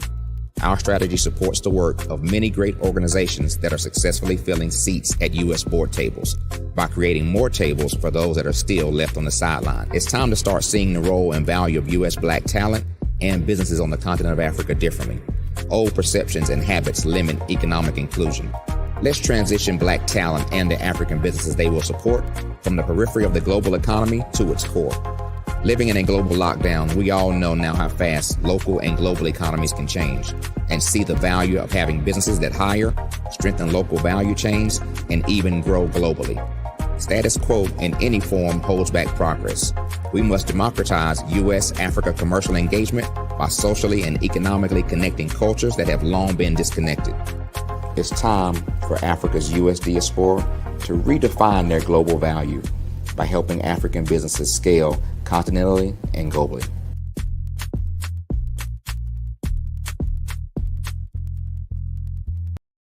I am from Washington, D.C., but I was raised in Durham, North Carolina.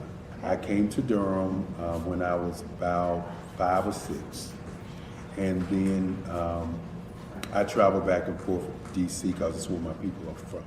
One of the unique things about my family is my mother, she's also an artist. She does quilting, and she does a lot of artistic things. And then my son, he draws with both hands, his right hand and his left hand like I do. So that's kind of a family trait.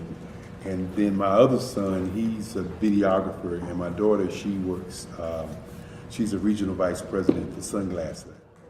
When you start out drawing and sketching, you want to continue to explore, each avenue. I do pastels, I do pen and ink, I do painting, I do acrylics. I haven't done oils yet, but I try to do all facets of art. What I say to a lot of times to people is, you can't put yourself in a box when you're an artist. You have to explore. And over the course of my life, I've tried to explore different mediums. I also do sculpture as well.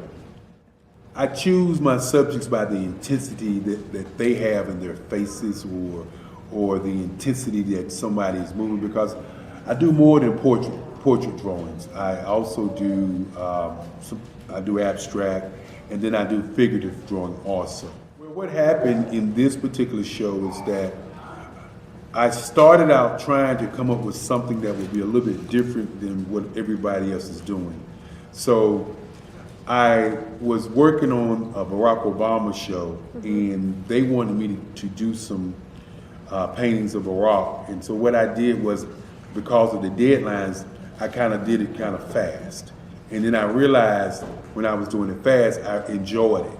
And so then I started doing other pieces the same way, and I started to enjoy those pieces also. And so I came up with this particular style, and it's a style of lines and colors. And what's interesting is that when I was in college, I did a show called Lines, Colors, and I talked about the boldness of the blacks, the hotness of the whites, and this is how this has come about, later on in my life. And the colors comes from a lot of the entertainers that I work with, where they wear different colors. They don't wear, your plain reds or your whites. They wear different colors, and so that's also another piece of what's giving me the colors. The subtitle of this show is Faces That Speak Life. That's real critical.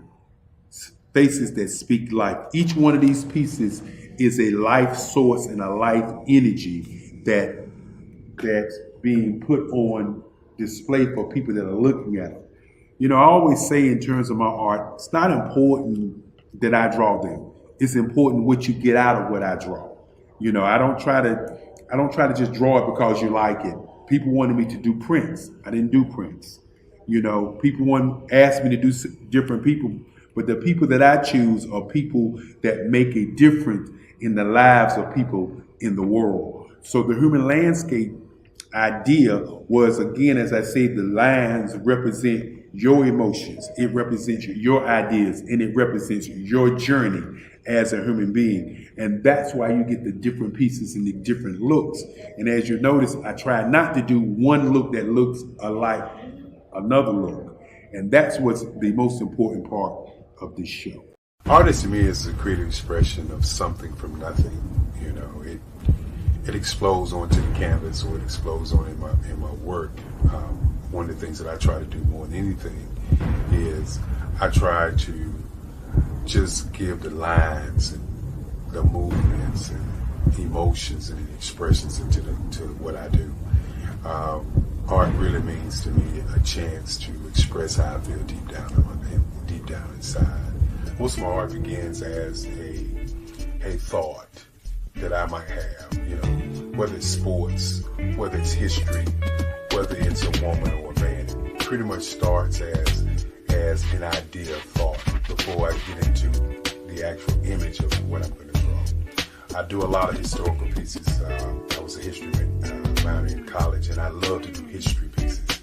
And a lot of times I'm thinking about history, and then I try to make that history impact you as you look at it. That's one of the reasons I do pictures so large. People ask me, why do I do pictures so big? And I tell them, I want the piece to impact them as they're looking at it, to kind of dominate them, dominate their space. And most of my pieces I try to do off page. I don't try to do anything that's going to be in those four corners or in a square. And I want your imagination to be a part of the piece that you're looking at.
Sometimes you got to hear the news from the Black perspective, and more specifically, Black publishers. And that's exactly why you have to download the HeyTie app, the largest mobile app delivering breaking news, videos, and podcasts from 200 of your favorite Black publishers. Yes, 200 Black publishers delivering news as it happens, literally all in one app. Go to HAYTI.com or download the app in the Google Play Store or Apple App Store. It's completely free, along with information that you can trust, so go check them out.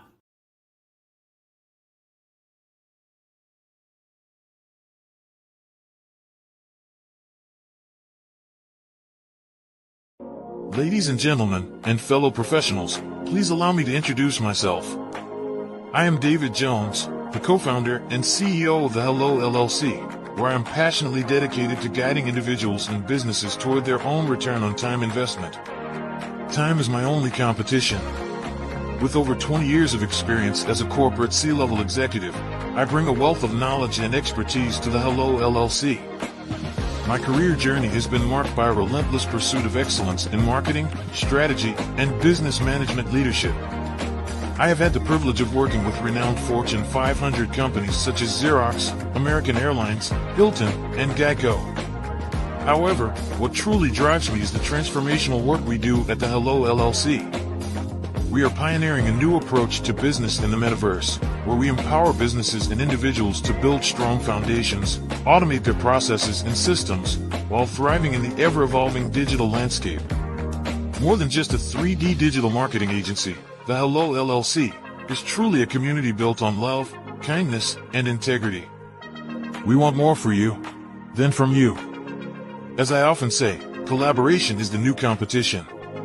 In an era where time is the most precious commodity, I am here to guide you toward your own return on time investment, because if time was sold in stores, it would be sold out. With a deep commitment to excellence and a strong belief in the power of community, I don't just lead a company, I lead a movement into the future of business. Ladies and gentlemen, it is both an honor and a pleasure to be your guide on this remarkable journey. I am David Jones, and together, we will embrace a future marked by success, collaboration, and the transformative work we do at the Hello LLC. Hello stands for helping everyone live life optimally. So, let's make that pivot together and start living life optimally today.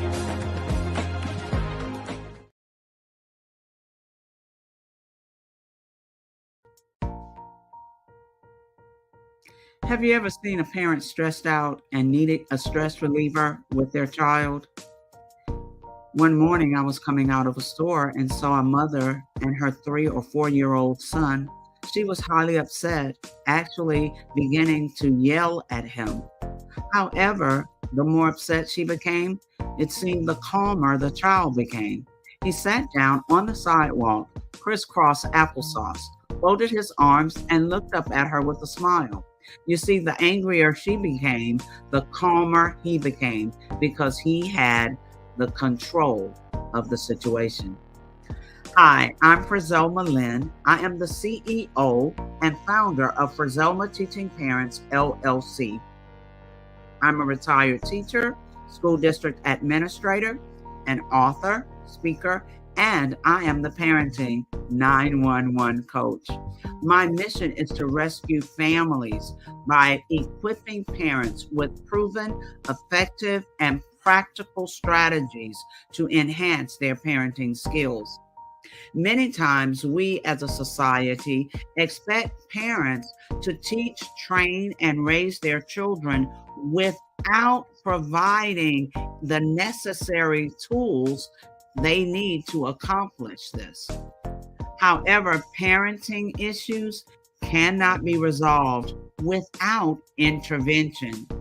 Therefore, Frizelma Teaching Parents has provided coaching programs, digital courses, and live webinar trainings to provide step-by-step research-based parenting strategies, even for parents. Welcome back, Sonia. Thank you. Genius is coming, and I'll see you on the other side. Thank you. Again, since my younger years, I've always had a desire to work in the business field. This caused me to be driven and determined. And with that determination and being driven, I would take courses, every course that I could find relative to business, I would take those courses. Even after graduating high school, because my parents could not send me to college, I would pay for my own college courses and take as many courses as possible. I've learned that through the years, these things were the reasons or were the causes of me really venturing out to achieve my dream and goal. The more you have to work for something, the more you have to strive for it, is the more that you will appreciate it. And I was just determined to become a business owner or to be in corporate world. Well, after several years of preparing educationally, I landed position and jobs that also added experience, added different nuggets under my belt. Therefore, one thing led to another. It also allowed me to become engaged with different people in different offices, and all of those experiences and all of those different places and different people were very vital to my role in business and also becoming a business owner. Even after moving to Gaston, Alabama, there were people who remembered my work and remembered me.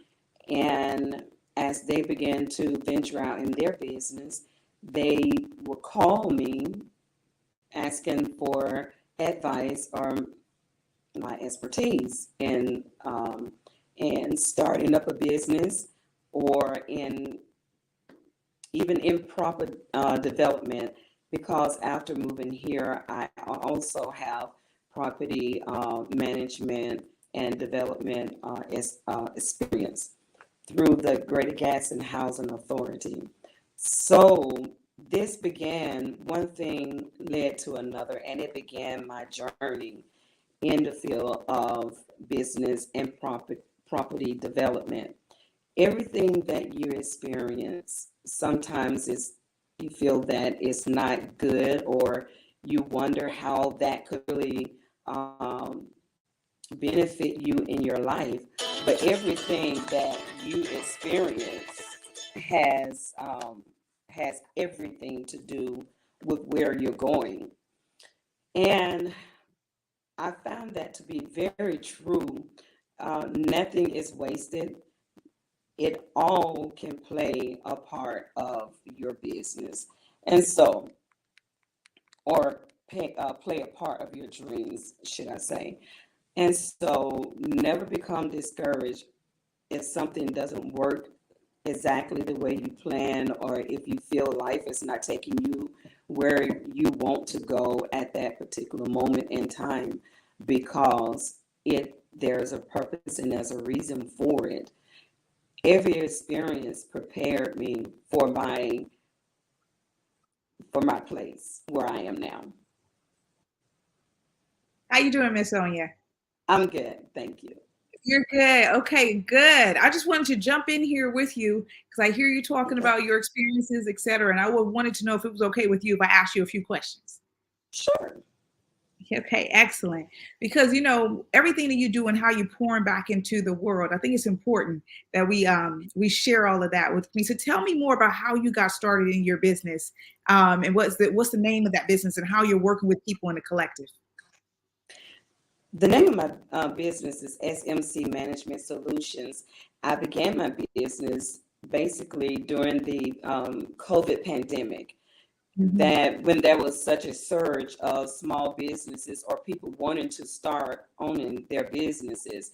And so many people were reaching out to me, and that caused me to wanting to go ahead, instead of doing just one particular business or having people to come to my home, I decided to go ahead and venture out into a full-time business. And therefore, it started SMC Management Solutions, and we became available to anyone who wanted to start up, or anyone existing or an existing business, to look into what was going on and see if I could assist them with their business. And so that's how SMC began. And I love that you started that through. So it was your motivation through COVID to have you expand. That's what it sounded like. So yeah, exactly. Mm-hmm. Oh, excellent. So when people, sorry, apologies. Go ahead. Exactly.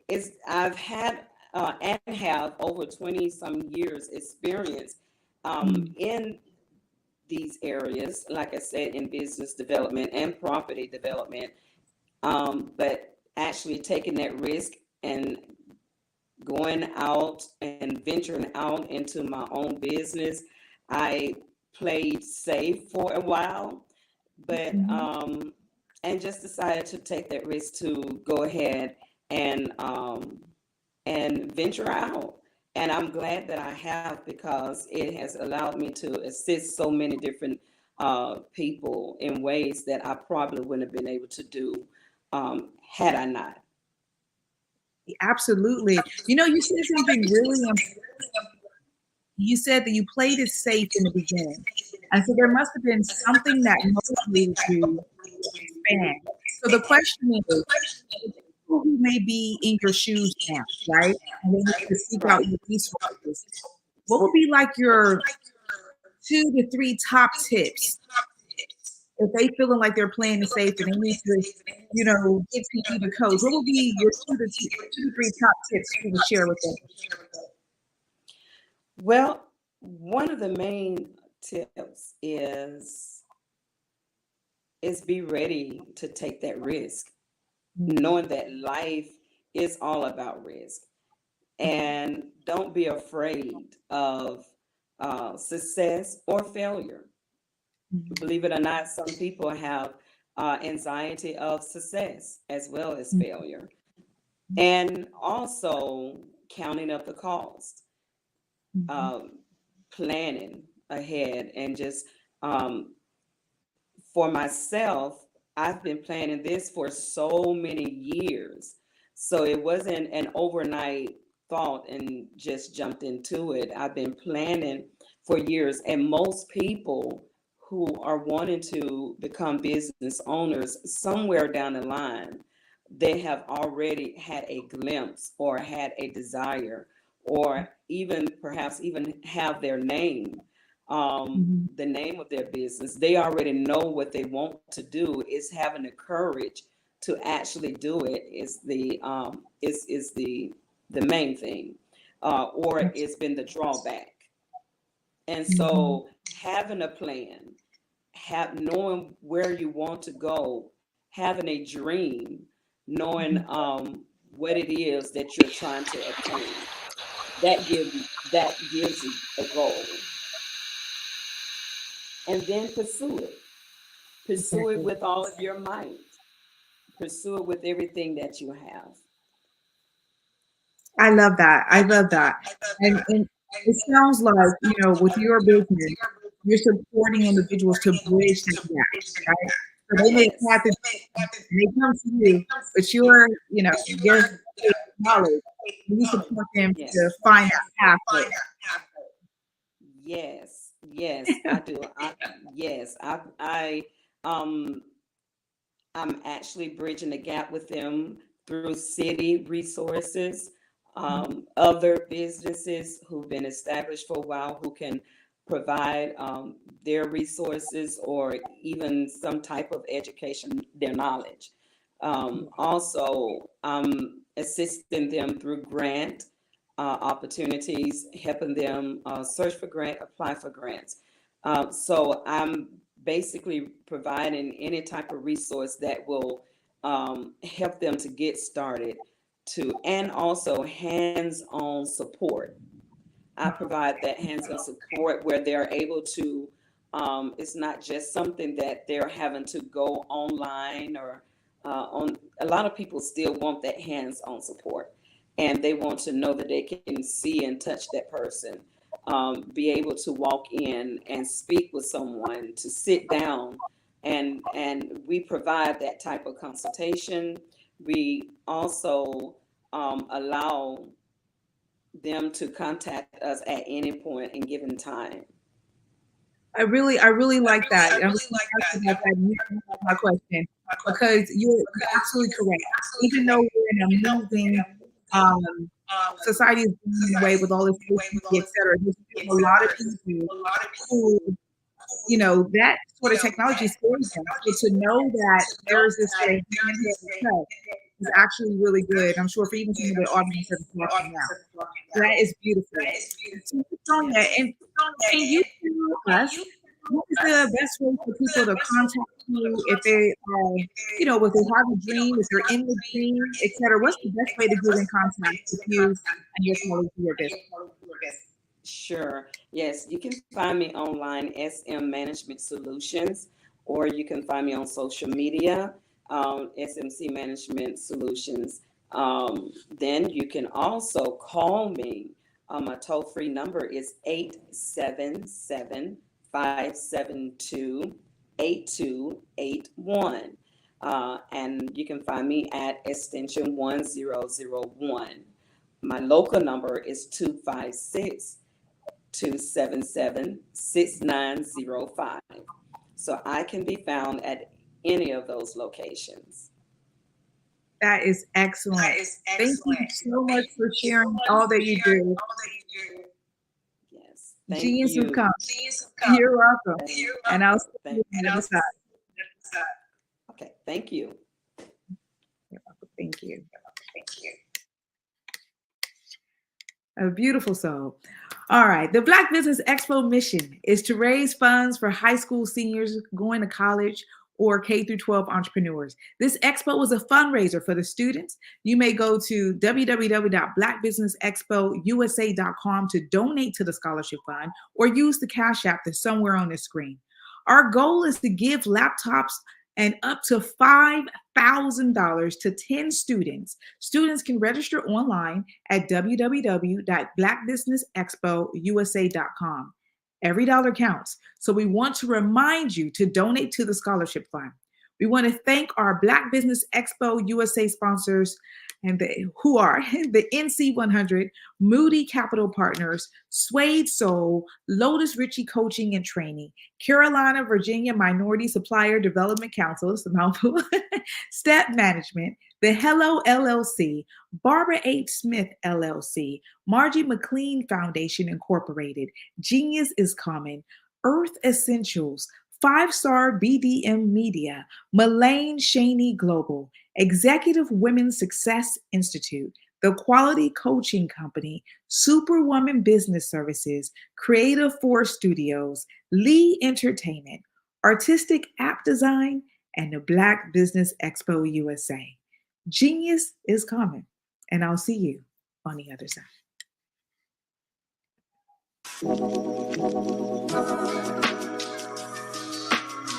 The African company and the African CEO is making a conscious decision to bring on someone external to the continent versus bringing on someone who is from Ghana or Kenya or South Africa.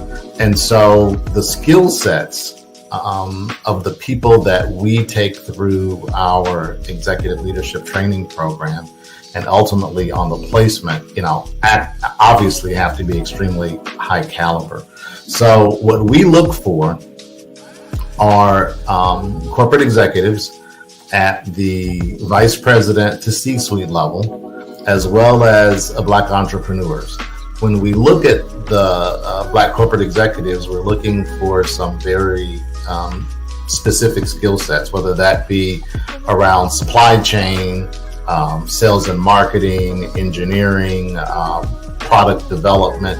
We want our folks to be able to add immediate value to the corporate board, right?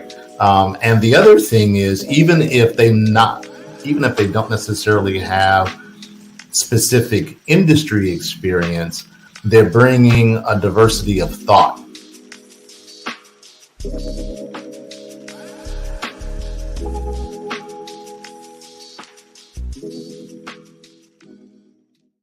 Hello, I am Dr. Eric Kelly III, the visionary strategist and founder of the Black Business Olympics. I invite you to showcase your Black-owned businesses on the Black Business Network global stage. The Black Business Olympics is a global Black Business Network platform that propels Black-owned businesses into the international spotlight. By showcasing your business on the Black Business Olympics platform, you can reach a worldwide audience of potential customers, partners, and investors. You can also establish yourself as a thought leader, an expert in your field, attract lucrative partnerships, and more speaking engagements. In addition, the Black Business Olympics platform provides a valuable opportunity to connect and collaborate with like-minded entrepreneurs and business professionals from around the world. This can lead to new business opportunities, ideas, and relationships. Finally, by sharing your story and expertise on the Black Business Olympics platform, you can inspire and empower others. This is a powerful way to make a positive impact on the world and leave a lasting legacy. If you are a Black-owned business owner I encourage you to seize the opportunity to showcase your business on the Black Business Olympics platform. It is a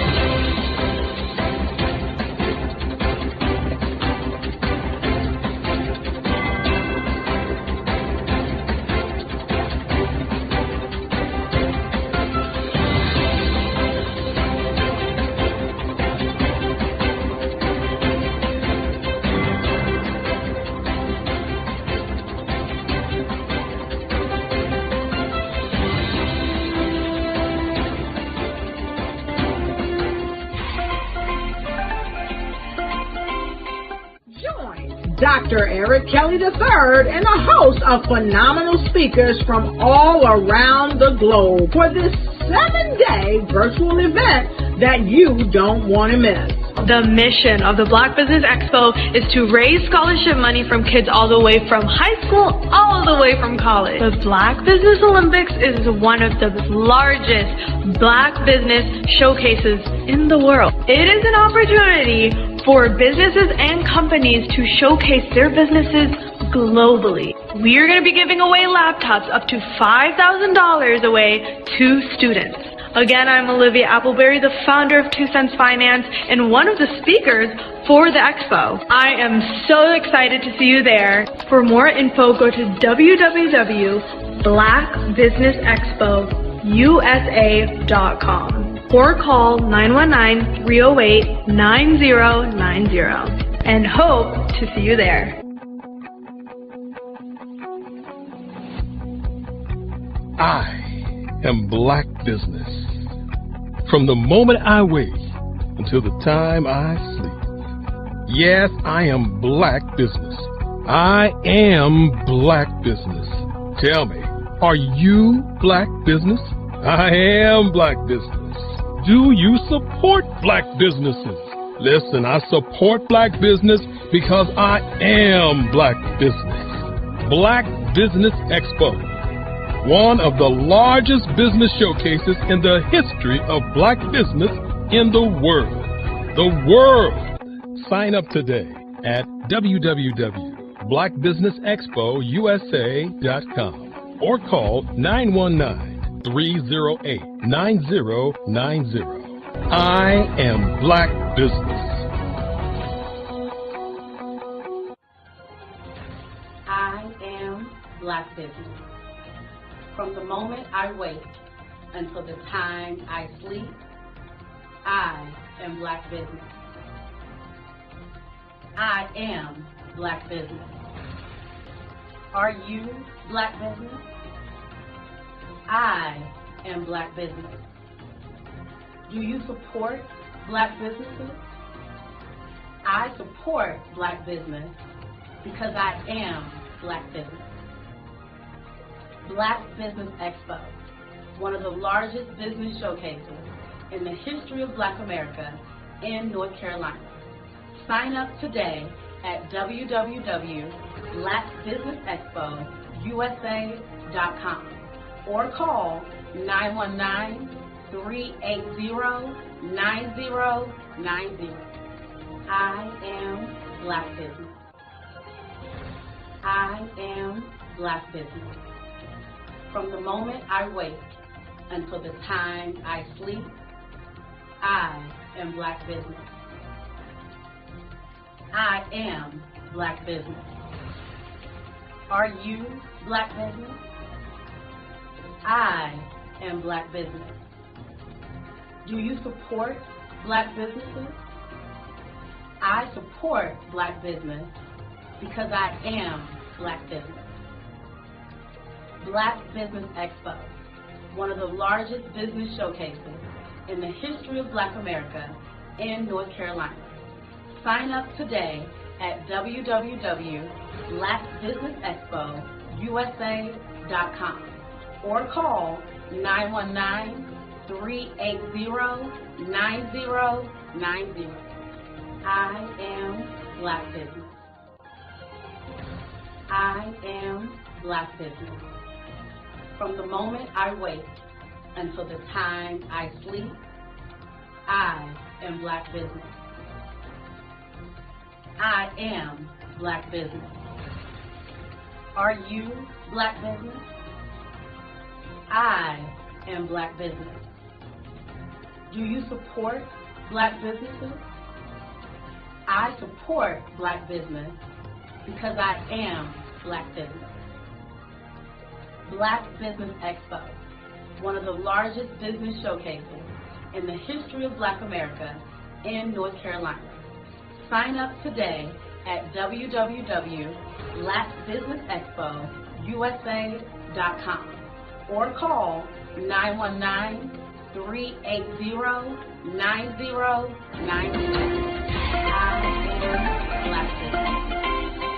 Join Dr. Eric Kelly III and a host of phenomenal speakers from all around the globe for this 7-day virtual event that you don't want to miss. The mission of the Black Business Expo is to raise scholarship money from kids all the way from high school, all the way from college. The Black Business Olympics is one of the largest Black business showcases in the world. It is an opportunity for businesses and companies to showcase their businesses globally. We are going to be giving away laptops up to $5,000 away to students.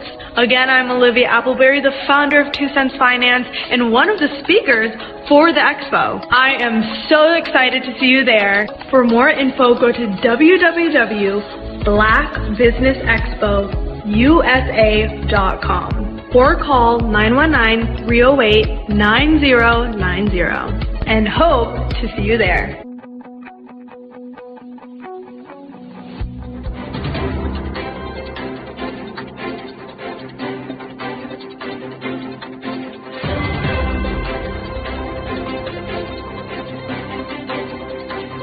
I'd like you to imagine with me, if you will, opening an app where you can collaborate with like-minded individuals from around the world, get inspiration and in-app tools to launch and grow your business, as well as share your knowledge and earn compensation, all in one app. Well, the name of that app is Truso, short for Truly Social. Hi, I'm Matthew Newman, the founder and CEO of Truso, a new concept in social media. Truso is designed from the ground up to be a platform that's both social and empowering for all its users. How exactly do we do that? I'm glad you asked. First, Truso brings the world together via video. Psychologists assert that video provides a significantly more effective connection than audio only. When you enter a community on Truso, you're face to face. Second, on Truso, you don't have to have 1 million followers to monetize. Our business model allows all hosts and moderators to monetize, no matter the size of your following, by 1, producing fee-based content, and 2, inviting others to join the platform as subscribers. Even more, Truso has an in-app resource library with over 100 free resources, forms, and documents to help you build your brand and grow your business. Third, Truso is inclusive. The deaf and hard of hearing communities make up 360 million people worldwide. Unlike audio-only apps, Truso embraces this community, providing a networking platform that allows them to participate via video and closed captioning. We even have a deaf and hard of hearing foundation in the works as well. Fourth, Truso is both social and safe. We refer to Truso as a virtual extension of the beauty shop, barbershop, and brainchild of the community. A place where there's laughter, along with wisdom, growth-oriented conversation, and genuine connections in a safe space. Truso even has proprietary security to ensure we maintain a safe environment for everyone. Where are we at now? Truso is live, y'all. We've launched in beta, and we're acquiring users daily. We have an incredible development and marketing team, plus amazing celebrity influencers at the table, helping us spread the word around the globe, beginning within the African diaspora and beyond by creating a safe space for growth, connection, and collaboration. We're truly excited about Truso. we've created something special for which there is a global market. And we invite you to embark on this journey with us as a shareholder. The future for Trousseau is truly bright. Join us and let's go there together.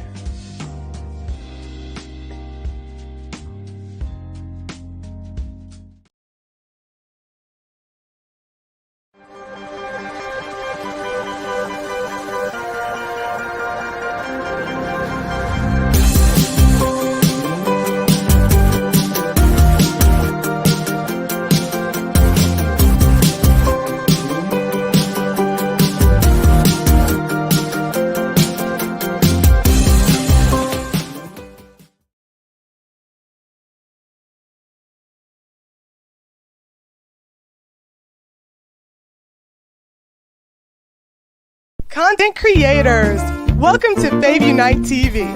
Hey, are you struggling with having your content stand out from the crowd? Or is it that you're overshadowed by others who have more resources, followers, and influence? The good news is wherever we are, you are too. We help you grow your online presence and optimize your visibility, which gets you closer to your audience so you can build trust and loyalty. By using the power of our network, we help you build yours. Fave Unite is a powerful tool to connect you with your friends, followers, and fans. And when fans rule, everyone wins. Join us. Fave stands for fans, artists, and venues. Submit your content today.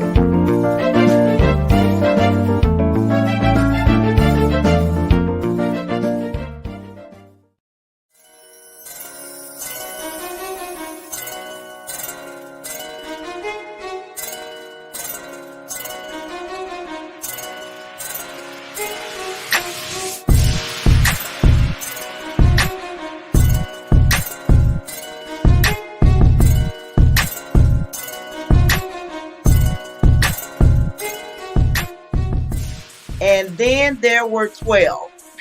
Okay. And God spoke to me and said, I want you to do a calendar highlighting men. I want there to be men from all walks of life, not just entrepreneurs, not just CEOs of corporations.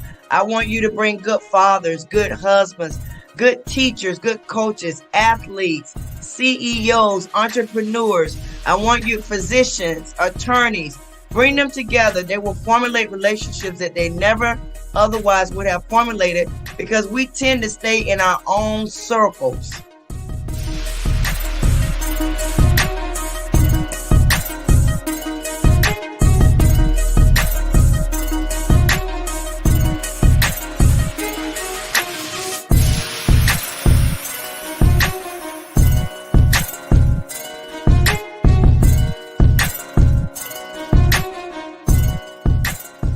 So I know what the vision is.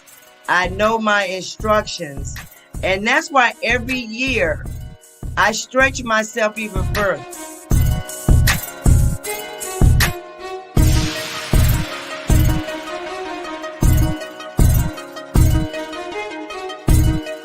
Five-Star BDM, Brand Development Masters, is a professional consulting and advisory group keenly focused on business development services for the small to mid-sized business and entrepreneurs.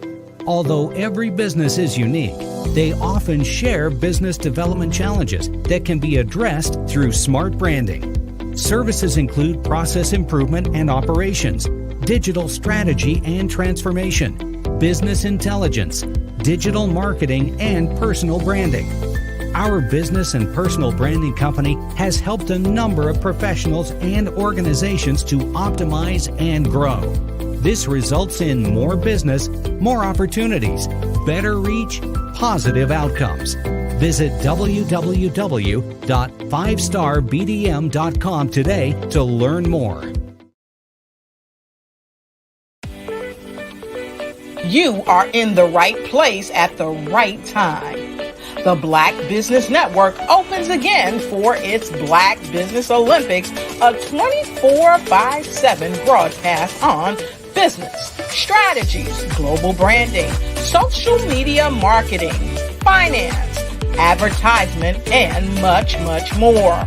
Featuring the top, most powerful entrepreneurs and speakers and thought leaders from all around the world as they gather together for this phenomenal event. Join the Black Business Network streaming live into the metaverse, STEM City USA, Black Multiverse, Pod TV, Roku, Hulu, iHeartRadio, Apple TV, YouTube, TikTok, Instagram, Google Podcasts, Facebook, LinkedIn, IBM TV, Spotify, and Twitch. Tune in today and be a part of this amazing movement. The Black Business Olympics welcomes you.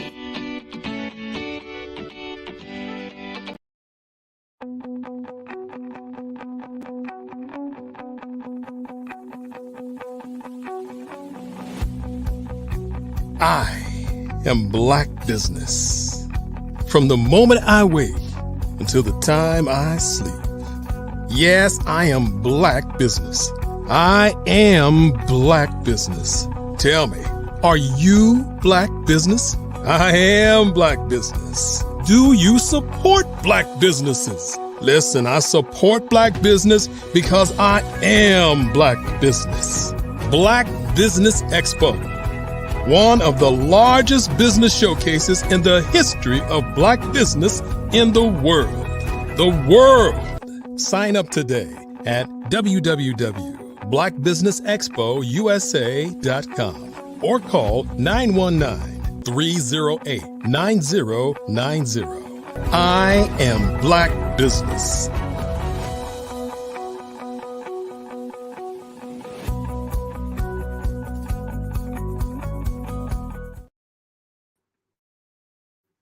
Good afternoon, business owners, entrepreneurs, thought leaders, and corporations. Welcome to the Black Business Network. My name is Spiritual Teak, and I'm your business moderator for this afternoon on the Black Business Network.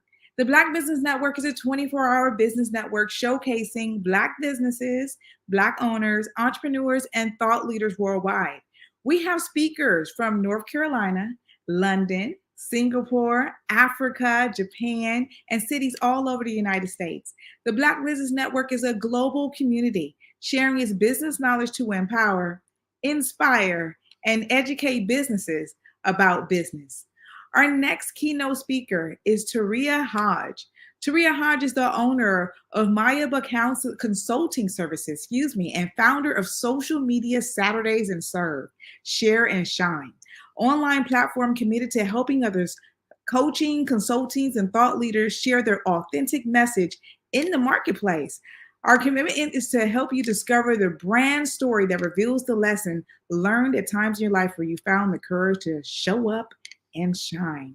I present to you Taria Hodge. All right. Good afternoon, Spiritual Teak. How are you? Afternoon, gorgeous soul. I am doing well.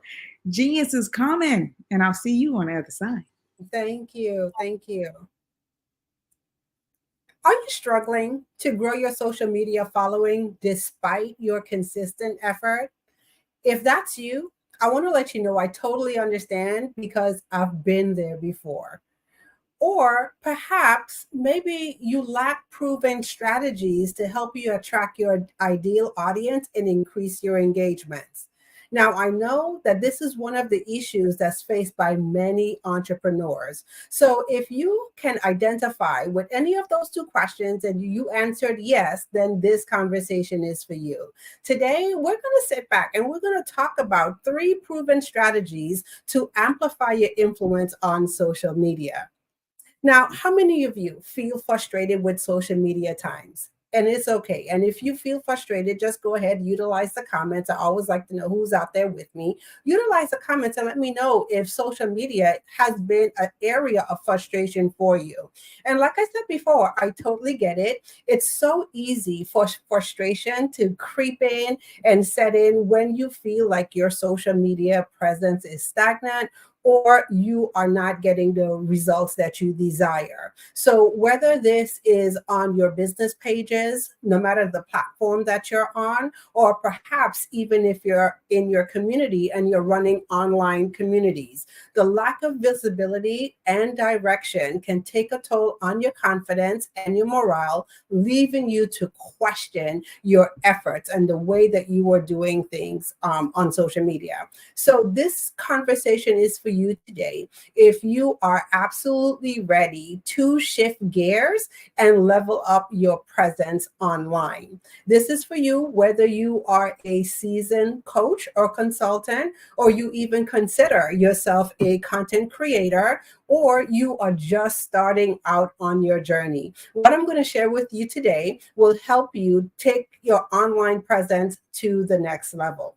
But before we jump into it, I want to just go ahead and share a little bit of my backstory. So social media isn't something that's new to me. I've been in the social media space now for probably over 10 years. And I remember when I first started to take a look at social media, it was one of those things that a lot of people shied away from. And the reason why they shied away from it is because they thought social media was going to be a fad. It was going to be one of those things that popped up into the marketplace, and as soon as it popped up, it was going to disappear and fade away. And to a lot of people's surprise, social media is here to stay. And one of the things that I say all the time, and I encourage each and every single entrepreneur and business owner, if you have a business, then your business should have a social media component to it. It should have a social component to your business. So when I started to take a look at social media, I absolutely fell in love with the space. Number one, because it gave me the opportunity as a new entrepreneur, a small business owner, to take advantage of the opportunities that a lot of larger businesses had. You see, to me, social media became the level playing field. I had the opportunity to show up and what I call shine, just like other established businesses had the opportunity to do it. And I absolutely love this because as a new entrepreneur, I didn't have tens of thousands of dollars to invest in my marketing. So social media allowed me to market my business, get my products and service out into the marketplace, and do that on a relatively small budget. So I would say when I started out, the social media game was very easy, and I likened it to the numbers game. So how many of you have ever heard that, like you've liked in social media to be in the numbers game? And if not, this is what I'll share with you. You see, back in the day, 10 years ago, when I started out with social media, it was very easy for a business owner or entrepreneur, whether you're a coach or a consultant, to show up on social media and offer your products and services, whether you had an ebook. How many of you remember the days of the ebook? Maybe you've had a training, or it was an online program that you were offering, and you could position your products and services online. And because of the sheer numbers of people who were on social media platforms like Facebook, LinkedIn, just to name a few, you were guaranteed to have some success. And I'm going to tell you, I rode that wave and I enjoyed that wave. But I'm going to fast forward to probably about 7 years ago when things started to shift for me.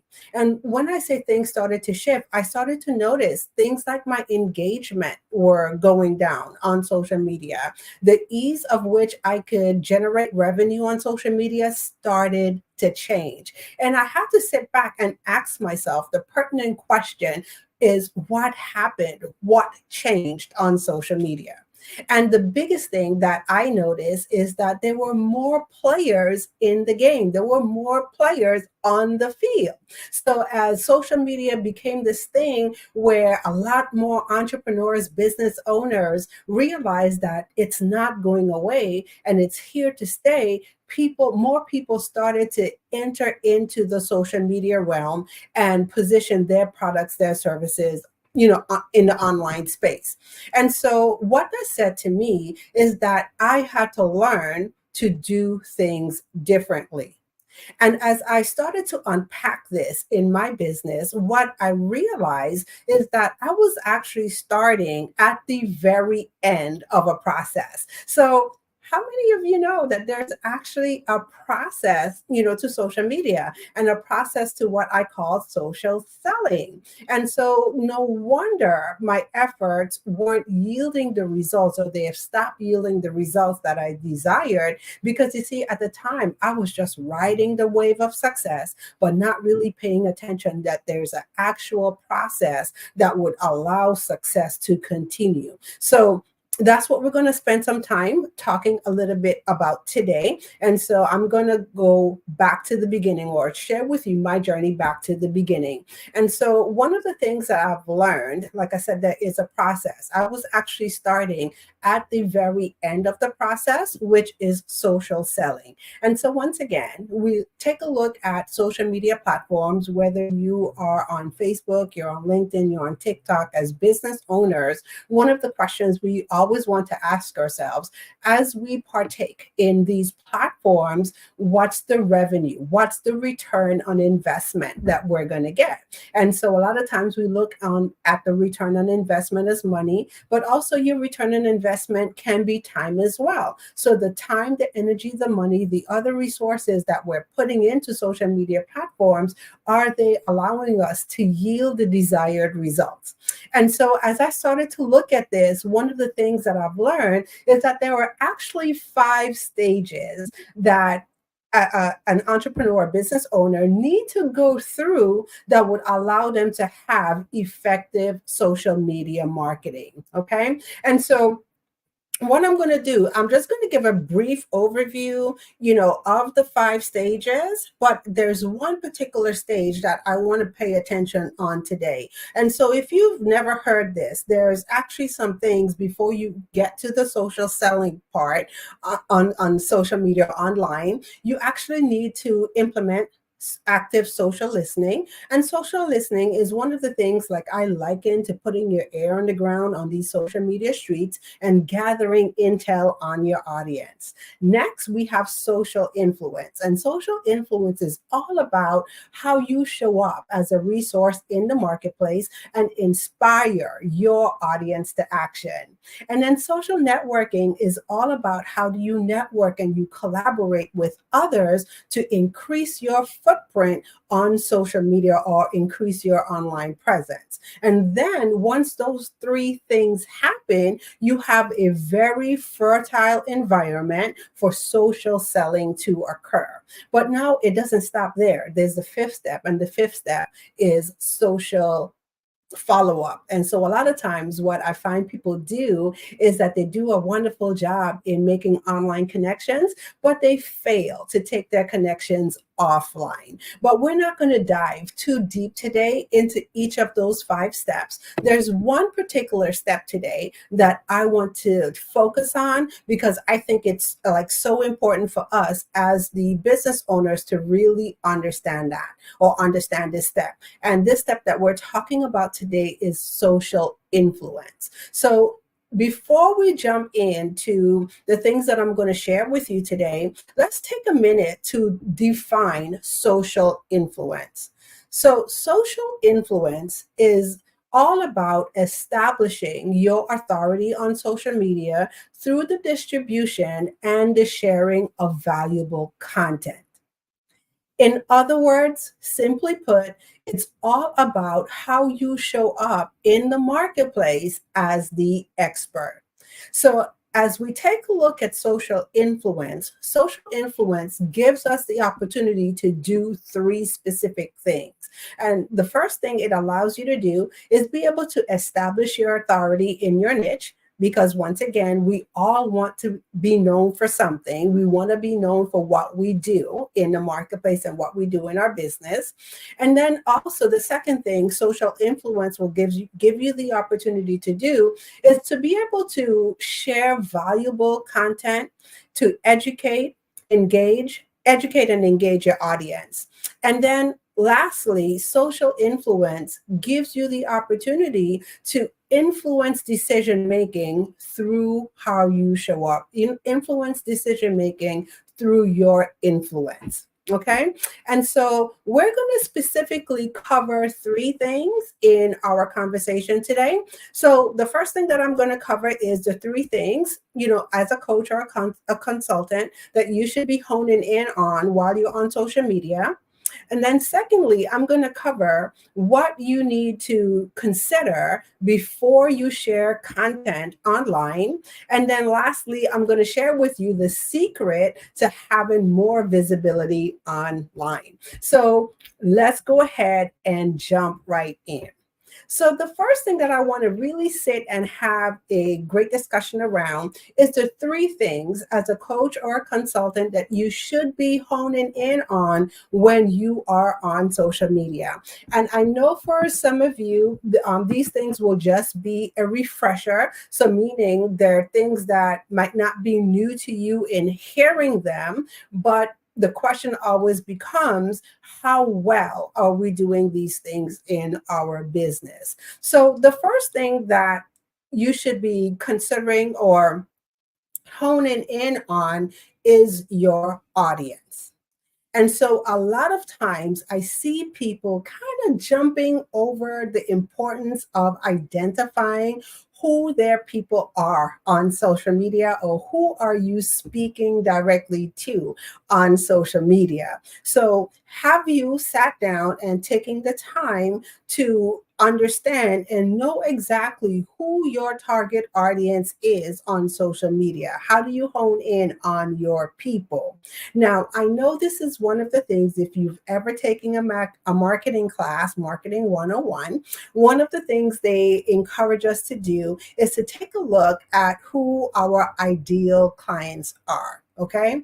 And a lot of times when we talk about our ideal client, we tend to stay in the range of the demographics. So are they male? Are they female? What is the age demographic? Are they 25 to 35, 35 to 45, 45 to 55? You get the picture. Where do they live? Is that if that's something important for you to know? Do they live in the suburbs? Are they urban cities? How many kids? What does the family structure look like? And I always joke all the time, because one of the things that I hear is the 2.5 kids. Now, I don't know about anyone out there. I have 3 whole kids, so I don't even know what a 0.5 of a kid is. Okay. But these are the things that we are taught to look at when it comes to identifying our people. Now, one of the things that I'm going to encourage everyone to do is to go a little bit deeper. Instead of just taking a look at the demographics, also take a look at the psychographics of your audience. Who are your people? And so when we talk about the psychographics, do you know how your people show up outside of their pain point? Because that's one of the things that people always tell us in business. We are in the profession of solving problems. All right. So if you're a business owner, you know that that's what you do. You have a business when you solve problems. And so a lot of times we kind of key in to solely just the pain point, the things that people are struggling with. But can you take it a step further and go outside of the pain point and really understand, like, what is their desires? What are the transformation that they want to have happen, not only in their business, but also in their lives? Like, if you fix the one problem that your business solves for them, what's the effect that it has on other areas of their life and their business? Do you know what that is for them? Do you also know and understand how they communicate the problem? And so I had a very interesting conversation with another colleague of mine. And one of the things I celebrated her for is that she did an excellent job of doing some social listening, gathering intel. And so one of the questions she asked me pertaining to her business is, how does someone express their pain point, and she is a fear coach. So she helps other entrepreneurs get past fear and allow them to show up in their brilliance in their business and also in their lives. How cool is that, right? And one of the things that I said to her is really stop and think about it. A lot of times, we think to ask the pain question or look at the pain points as what would someone say? But be honest. Do we all walk around talking about we're in fear? No, nobody talks that way. And so I challenged her to go a little bit deeper. Look at the psychographics. As a result of fear, how does this person show up in the world? Can you go a little bit deeper and look at the behavioral patterns? Now, people will tell you, and you will be able to see and gather all of this intel on social media. So if you are in communities, you're active on social media, you not only have the opportunity to hear conversations, but you pay attention to behavioral patterns of your audience as well. And so it is our job to really hold in on who we are called to serve and understand things, not just the pain points or not just the demographics, but what are their behavioral patterns? What are their social patterns? What all intel can we gather, from this person? And so that's the first thing that you want to hone in on. You want to be very, very clear on who you are talking to on social media, because this helps you show up in a certain way or in a different light on social media. And so we're going to get to that in a little bit. The second thing that I'm going to share with you that coaches and entrepreneurs need to pay attention to is platform. Okay. And now, why am I saying this? Pay attention to your platform and hone in on your platform. Is it just me? Or does anyone else out there feel like there are new social media sites that are popping up like every Monday morning? I know for one, I have a tendency to kind of get overwhelmed with everything that's going on in the social media world. And so one of the things that I usually share is that, pick one or two platforms, okay? And the way how you pick the platform that you're going to hang your hat on is not by choosing the platform that you like or the one that you are most comfortable with. It's by choosing that platform where your people are on. So do you know where your people are hanging out? Are they hanging out on LinkedIn? Are they on YouTube? Are they on Instagram? Are they on Facebook? Are they on TikTok? Okay. Once you know and have identified where your people are hanging out, that's where I encourage you to go ahead and establish your presence and build a strong strategy around that platform. Okay. And then the third thing, when it comes to honing in, I want you to stop it for a second and take a look at your message, your communication. And like I said, you're connecting conversations that you're having online. And so I no longer say content anymore. I liken them to connecting conversation. So are you clear in your messaging? Are you clear as to what it is you do in your business? Or like how I like to say, are you clear in how you serve in your business? Okay. So when people encounter you online, do they know this is how you can help them in their business? So those are the three things. If you, like I said, I know you've probably heard these things before, but it's all about how well are we doing these things, or how can we get better to do those things? Okay. And so the next thing that I want to talk about is one of the first things you should consider before you share your content online. Okay. So the first thing when you are about to share any type of content online, before you start typing, before you hit the send button, ask yourself the question, what is the purpose of your content? And so what do I mean by this? Now, I know there's a lot of pressure when you are managing your social media platforms. And one of the things we all come to understand is that social media likes content. Social media is fueled by content. And so with that, there's pressure, and the pressure comes on showing up consistently on social media. And so a lot of times in our haste to have a consistent presence on social media, what we have a tendency to do sometimes is just put content out there and not really understanding or knowing the purpose behind our content.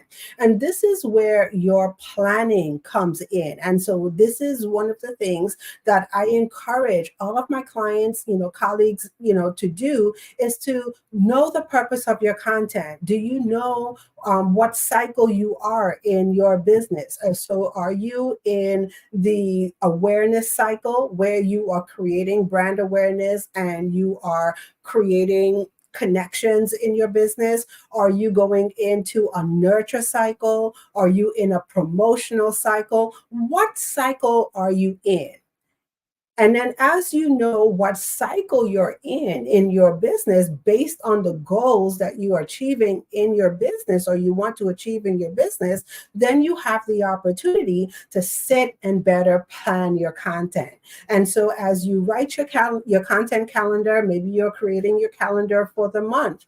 Take a look and ask yourself the question, what is the purpose? What is it that I want to achieve on this month on social media? What's the return on investment am I looking for? And so is it that I am increasing awareness for my brand? Is it that I'm looking to increase engagement? Or am I actually in a promotional cycle where I have a product or a service that I'm offering and I can measure that based on the results of the sales that I get? So knowing the purpose of the content, number one, is the first thing. And then once you understand and know the purpose of your content, then it allows you to create with intention. And so that's one of the things that I want everyone to walk away with and get today. As you sit down and you take a look at your social media, your content, your connecting conversations that you're having out there in the marketplace, how can we get better, or how can you get better at creating with intention? And the third thing that I am going to share with you today is the number one thing that most entrepreneurs, most consultants, have, on their mind. And it's all about, how do I increase my visibility? And I have to say this is why platforms like the Black Business Olympics exist, because I'm going to hang my hat and say that each and every single one of us who are participating in this platform, that's the one thing that we all want to do. We all want to have the ability to go ahead and increase our visibility, increase our footprint along our social media or our online presence. And so when it comes to increasing your visibility, one of the biggest things that you could start to take a look at is, how well are you collaborating with others? And I have to say, this is one of the biggest strategies that you could look at in your business as far as amplifying your influence. Okay. So when it comes to collaboration, I'm going to spend some time to break this down for you for just a second. And so I'm going to ask the question, how many of you know who your top 5 influencers are? And as a matter of fact, I'm just going to back it up for a second. And I'm going to ask, because I didn't ask it before. It's like, how do you define influence? I know I gave my definition of influence, but how do you define influence? And do you actually see yourself as a person of influence. Okay. And so as we take a look at this, who are your top 5 influencers? And I know, I'll share another quick story. I've had the opportunity to speak to a client, and it was a breakthrough moment for her. You see, for her, in her mind, she thought influencers were only the people that show up, on social media with the perfect curated profiles. They have billions of followers and everything looks perfect in their world. And I kind of had to shift her for a moment and share with her, you too, my dear, are an influencer, meaning you have the ability to inspire action from people. You have the ability to show up in such a way that would allow others to take the desired actions that you would like them to take. Okay. And so when I ask the question, who are your top 5 influencers? I'm not talking just about the big influencers. I'm talking about the people that we know and we have in our space, the people who serve the people that we also serve. And when I say the people that serve the people that we also serve, I'm not talking about the people that do the same things that you do. If you're a financial advisor, who's the next financial advisor? No, I'm talking about who are the people that as a financial advisor also serve your people in different facets.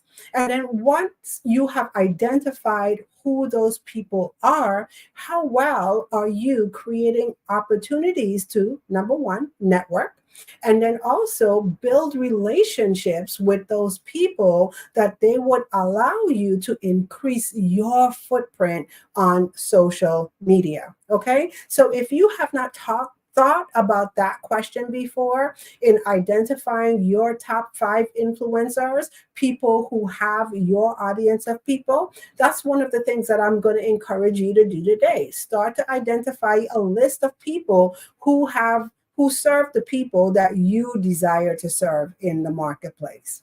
Okay. And then under increasing more visibility, one of the things that you always want to keep in mind is to show up as a resource. And so I say this all the time. Things have shifted on social media. So social media is no longer the place where we show up to hawk our wares, as I call it, meaning that when we have a product or service to offer, we show up on social media solely just to promote. And then when our promotional season or promotional cycle is done, people don't hear from us, and then we just kind of go dark until the next thing that we have to promote. And so I'm going to say it's all about showing up as a resource. So one of the things that I always say, and I'm not saying that social media is not the place for you to position your products and services. So I just want to go ahead and get that straight. It is a perfect place for you to do that, but it's how you do it. So one of the shifts that I encourage everyone to do is take a look at social media, not as a selling tool, but look at social media as a serving tool. And how can you use social media to show up as a resource? Okay. And when I say show up as a resource, are you the household name in your particular field? Are you the household name for your audience? Whatever it is that you solve in your business, when people have that problem, does your name automatically pop up? And that's the thing that you want to go for. You want to be able to show up as a resource. And how do you show up as a resource online? Is by serving. And you serve through your content. And how do you serve through your content? You absolutely give value. So as you share, as you show up, every piece of content that you share should have value attached to it. And it goes back to what I said before. So as you sit down and you plan your content, are you being intentional with your content? Can you show up as a resource? Are you showing up and adding value every time someone comes across a post or a video that you do on social media? And then the third thing under increasing your visibility is collaboration. And when we actively collaborate with others, this gives us the opportunity to have our value add dispersed amongst more people. And so what does this look like? This can look like you being a guest on platforms like the Black Business Olympics. It could be you appearing or hosting your own events, whether it's, a webinar that you're doing, whether it's a Facebook Live or some type of live stream that you're doing. How well are you seeking opportunities to be a guest on someone's platform? And then also, how well are you opening up your platform to allow others to come in? Okay. And like I said, it's done through podcasts. How well are you seeking out podcasting opportunities? How well are you seeking out opportunities to do webinars, and not just host your webinars, but be a guest on other people's webinars, or giving opportunities for others to come in on your webinars as well? Because once again, it is not just about us. Okay. And we sometimes get locked in to the mode of thinking about all the things that we want to achieve in our business, because of course we have our goals. But stop and pause for a moment and think about your audience. And your audience should always be top of mind. And the question should always be, how can I serve my audience today? And so as we take a look at those three specific areas, those are the key strategies that you can use to help you amplify your influence in the marketplace. And so as we get ready to wrap it up, one of the things that I'm going to leave you with is your journey to social media success begins with a single step, but the path is illuminated by clarity. So remember, before you can shine on social media, you must first align your strategies with intention. So start with clarity, offer value, and embrace collaboration. Amplify your influence and attract your divine clients. And so with that being said, I am going to open it up for any questions.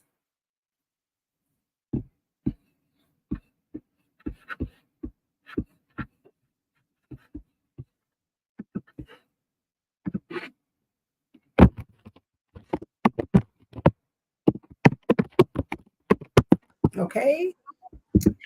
Hi, Sharia. How are you? Hi, Teek. How are you? Oh my goodness, you just filled me with so much joy. Listening to your presentation, I was like, yes, yes, yes. When you put something out in the world, and I thought, I really need to sit down with someone that has a lot more insight into this whole topic. And then here you come talking about social media strategy and giving the tips and tools that will help someone excel to where they want to be. So I have a couple questions, if you don't mind, before I let you go. So in terms of individuals who you're working with, I mean, are you open to work with whether people are at the beginning stages of their journey, or have a huge following, or I think I heard someone say the other day, a micro influencer, and I was going, oh, okay. Talk a little bit more about how you would support people at different stages of their journey. Yeah, so that's a very good question, and thank you for that. And so, I have a love for the people who are just trying to get it right. So whether you are out there, like I said, and you're just starting your business and you're taking a look at social media, and you are asking the questions, what do I do on here? Because I feel a lot of people get stuck right there. Like, what do I do, on here to really make it work? How can I not make that misstep? I'm new in business. I have no clue what to do on here. And so, yes, I do work with those individuals that say, I'm starting my business, or I've been on the journey for a little while. Now I'm in the beginning stages of establishing my social media presence. How do you do that?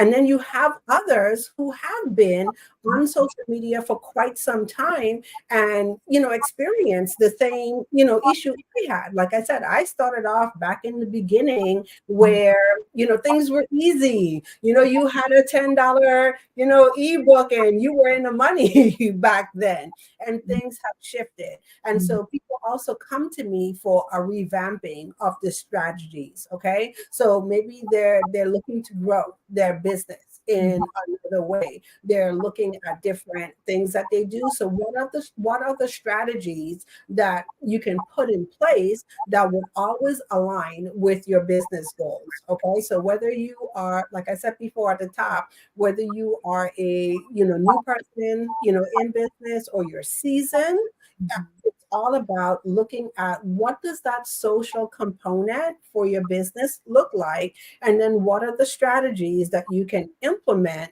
that would allow you to hit your goals. So great question. No, that is absolutely beautiful because, I connect with beautiful souls all the time, and I have my platforms as well. And so this is why this was very fruitful for me too, listening to it.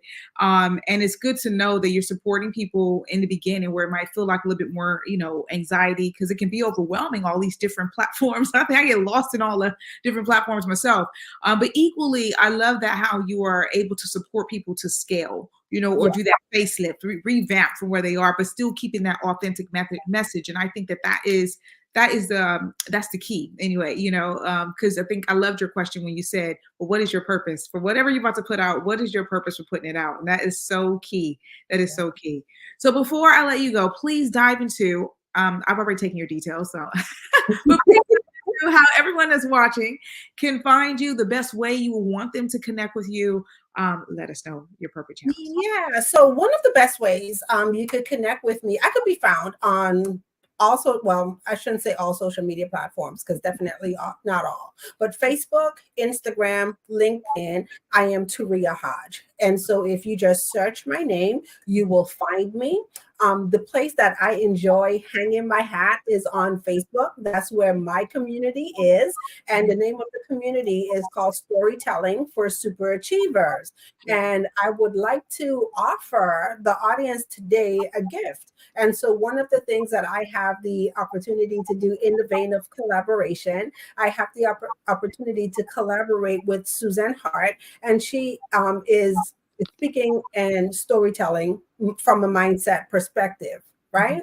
And it's one of the things that I found paired so well with social media, because it's all about how do we show up online, how do we show up as influencers and attract those people. So I no longer tell people it's about finding your clients, because I think we've all heard that, right? But it's about for us how we show up in such a way that we attract our people, our divine people to us. And so I would love to invite the listeners of the Black Business Olympics to join us on our Unleash the Power of Your Story Masterclass. And so I will drop the link in the chat, and that's utpmasterclass.com. I have to remember it for a second. So it's UTP for Unleash the Power Masterclass.com. And that's happening on May the 17th, and it's May the 16th, and it's a free masterclass. So I'll put the link on there.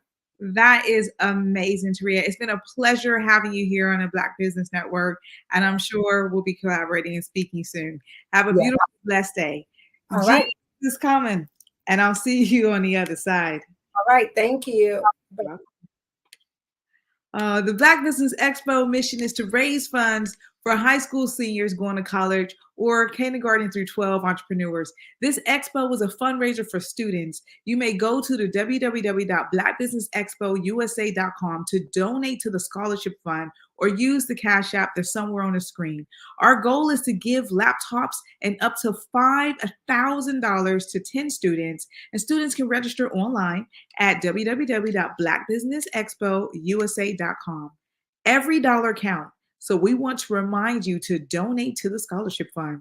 And we want to thank our Black Business Expo USA sponsors, the NC100, Moody Capital Partners, Suede Soul, Lotus Ritchie Coaching and Training, Carolina, Virginia Minority Supplier Development Council, Step Management, The Hello LLCC, Barbara H. Smith LLC, Margie McLean Foundation Incorporated, Genius is Common, Earth Essentials, 5-Star BDM Media, Mullane Shawnee Global, Executive Women's Success Institute, The Quality Coaching Company, Superwoman Business Services, Creative Force Studios, Lee Entertainment, Artist App Design, and the Black Business Expo USA. Genius is coming, and I'll see you on the other side.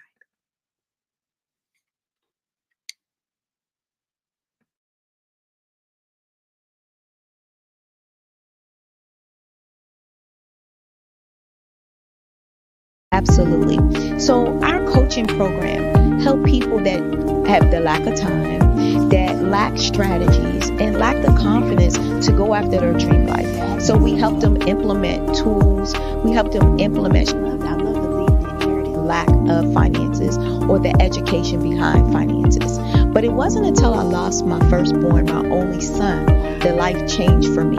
And where I was going after it all, living the corporate life, hit my 6-figure income, and living in my dream house with my dream man, driving my dream car. Wow. I nearly lost it all when I lost my son. And so I realized it only takes one financial catastrophe that can change your entire life. That's what made me start All New Beginnings. Because no matter what's going on in life, there's a new beginning. And because of that, we develop a program called Wise Minded. My little slogan is, don't just dream it, let's live it. If they want to connect with you or work with you, what is the best ways for them to be able to do that? Well, for my social media guru, you can connect with me on every single social media platform as Tanya T. Williams.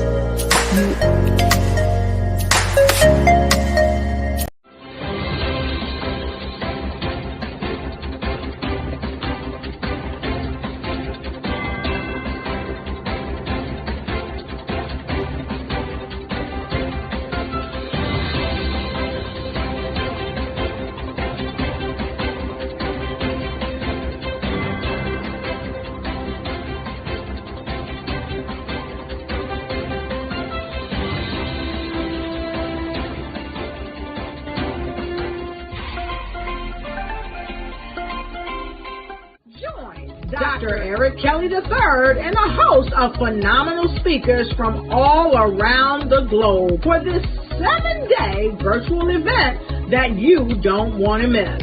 The mission of the Black Business Expo is to raise scholarship money from kids all the way from high school, all the way from college. The Black Business Olympics is one of the largest Black business showcases in the world. It is an opportunity for businesses and companies to showcase their businesses globally. We are going to be giving away laptops up to $5,000 away to students.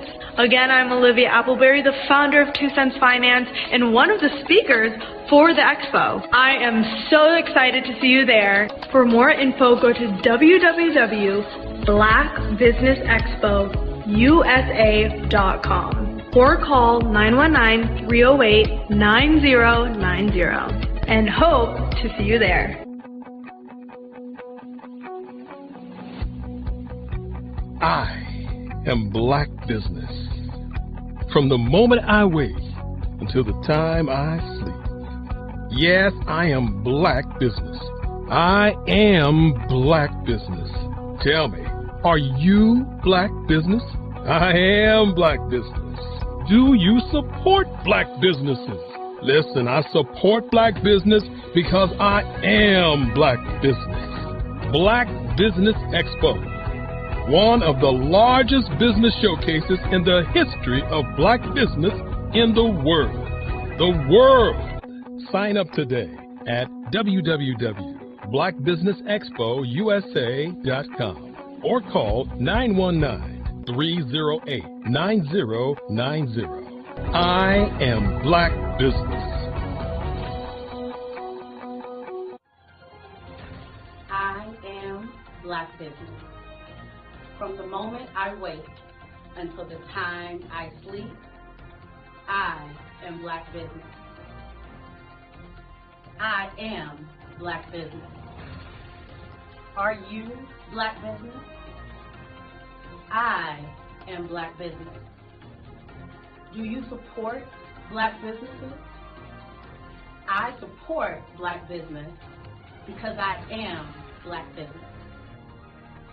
Black Business Expo, one of the largest business showcases in the history of Black America in North Carolina. Join Dr. Eric Kelly III and a host of phenomenal speakers from all around the globe for this 7-day virtual event that you don't want to miss. The mission of the Black Business Expo is to raise scholarship money from kids all the way from high school all the way from college. The Black Business Olympics is one of the largest Black business showcases in the world. It is an opportunity for businesses and companies to showcase their businesses globally. We are going to be giving away laptops up to $5,000 away to students. Again, I'm Olivia Appleberry, the founder of 2 Cents Finance and one of the speakers for the expo. I am so excited to see you there. For more info, go to www.blackbusinessexpousa.com or call 919-308-9090 and hope to see you there. I am Black business. From the moment I wake until the time I sleep. Yes, I am Black business. I am Black business. Tell me, are you Black business? Black Business Expo, one of the largest business showcases in the history of Black business in the world.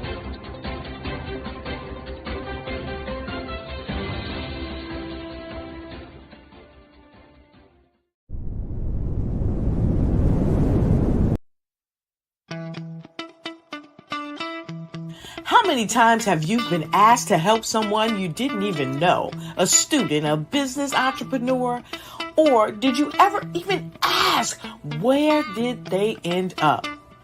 That business, that friend, that entrepreneur. Well, just maybe they ended up in a gang, bankrupt, homeless, or worse, dead. Maybe they turned to crime, drugs, and alcohol. Did you ever wonder? Did you destroy their dream, or was your life always so easy? At the Black Business Olympics, we started a movement to help students complete. Give them hope and foster success. Help them to leave their dreams of providing laptops, computers, and up to $5,000 in scholarship funds. Today, we ask you to help a student, a business owner, or an entrepreneur to realize their dream by sponsoring them, supporting them, and buying from them. Consider this. With $1.6 trillion in our Black community, we only ask for a small donation for our students, our businesses, and our entrepreneurs. And you can change a life today. So I ask you, what are you going to do? Sit on the sideline and watch our students in high school be losers, miss out on their dream from lack of resources? Or are you going to donate to the movement and change their future and yours as well? Give us a call today at 919-308-9090. Change their life by investing with action to the Black Business Olympic Fund. The Black Business Olympics, one of the largest business showcases of Black business in the history of the world.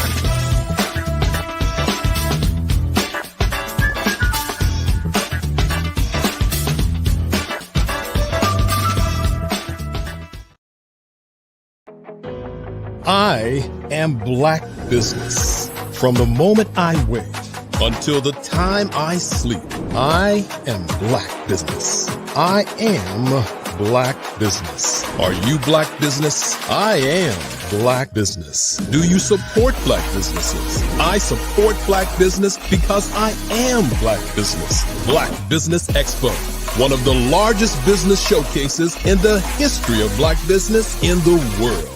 Sign up today at www.blackbusinessexpousa.com or call 919-308-9090. I am Black Business.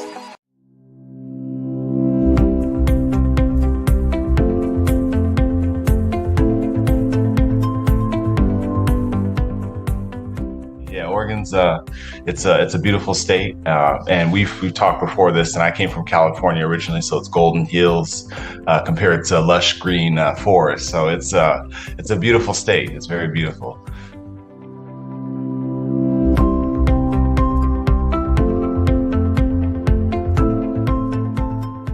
Understand how to take your what you know in the real world as a human and what you know about your business. And you need to marry that with the algorithm. You need to combine human with machine learning.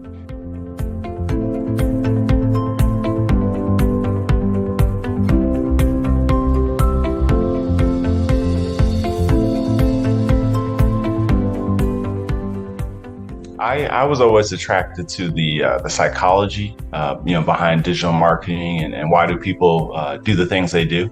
But then it's quantifiable, right? So then you can attach revenue to it, right? And it's if I can understand and get to the mind of different segmentations, then I can start to show them things that will get them to buy the product that I'm trying to show. And to me, that's just fascinating. That is amazing that you can do that.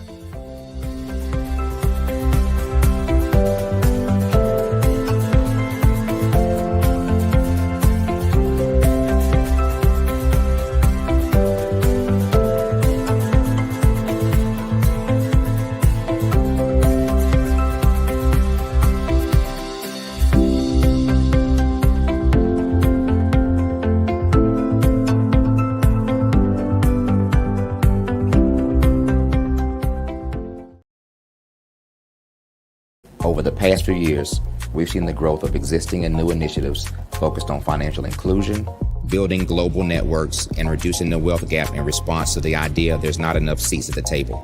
Whether their outcomes are to increase the representation of Black executives on corporate boards, ensure an inclusive global economy, or to create new U.S. African commercial pathways, the strategies are often carried out by separate programs. The question is, should they be? With the continent of Africa being home to more than half of the world's fastest growing economies, the youngest workforce, over 400 companies generating more than $1 billion annually, 700 generating more than $500 million annually that are poised for growth, and being the destination of nearly $5 billion in venture capital in 2021. Diversifying U.S. and Africa commercial engagement by building bridges between African businesses and their U.S. diaspora should begin being seen as mutually beneficial. From helping to reduce Africa's enormous capital gap to catalyzing two-way trade opportunities, the COVID-19 global pandemic hopefully has taught us that global challenges and opportunities are more interconnected than we thought. During the pandemic, African companies like Unicorn Flutterwave, insurance provider Reliance Health, ride-hailing app Yasir, and 54Gene, the continent's first bank of DNA on people of African descent, proved that when African companies have access to networks, capital, and information, they grow big, grow fast, and create solutions that are valuable to the world. This is why Be Direct was created. We are the first U.S.-based but African-centric board preparedness and board search company designed to connect U.S. Black talent and corporations to African businesses. Unique and fundamental to Be Direct's success is our process of helping board candidates adapt their experience and networks to an African context before they're connected to high-growth companies that are looking to locally and globally scale. From our focus groups with African business execs and government leaders, we don't ignore the sentiment that business is easy, but people are hard. Having a pool of board candidates with hard-to-access networks and extensive experience across the business life cycle, including successfully raising capital, is table stakes for an initiative like this. So yes, we have that. But corporate or entrepreneurial success in the U.S. does not guarantee success in Africa. Developed alongside industry partners on the continent, our training program, Be Direct Prep, is designed to transpose their experience to create cultural comfort, understanding, and a commitment to helping businesses in Africa scale. Our board governance sessions are African continental and country specific, integrated with cultural awareness and dexterity training, masterclasses led by African industry execs, and mentoring and coaching from African continental-based facilitators. But even more unique to Be Direct Prep, we cap off our training program with an immersion trip to help candidates that have not been to Africa before see and feel Africa's complexity and opportunity from African soil. We all know traditional network-based board placement has historically left a lot of us out of ever really being in the paid board pipeline. Our strategy supports the work of many great organizations that are successfully filling seats at U.S. board tables by creating more tables for those that are still left on the sideline. It's time to start seeing the role and value of U.S. Black talent and businesses on the continent of Africa differently. Old perceptions and habits limit economic inclusion. Let's transition Black talent and the African businesses they will support from the periphery of the global economy to its core. Living in a global lockdown, we all know now how fast local and global economies can change and see the value of having businesses that hire, strengthen local value chains, and even grow globally. Status quo in any form holds back progress. We must democratize U.S.-Africa commercial engagement by socially and economically connecting cultures that have long been disconnected. It's time for Africa's U.S. diaspora to redefine their global value by helping African businesses scale continentally and globally.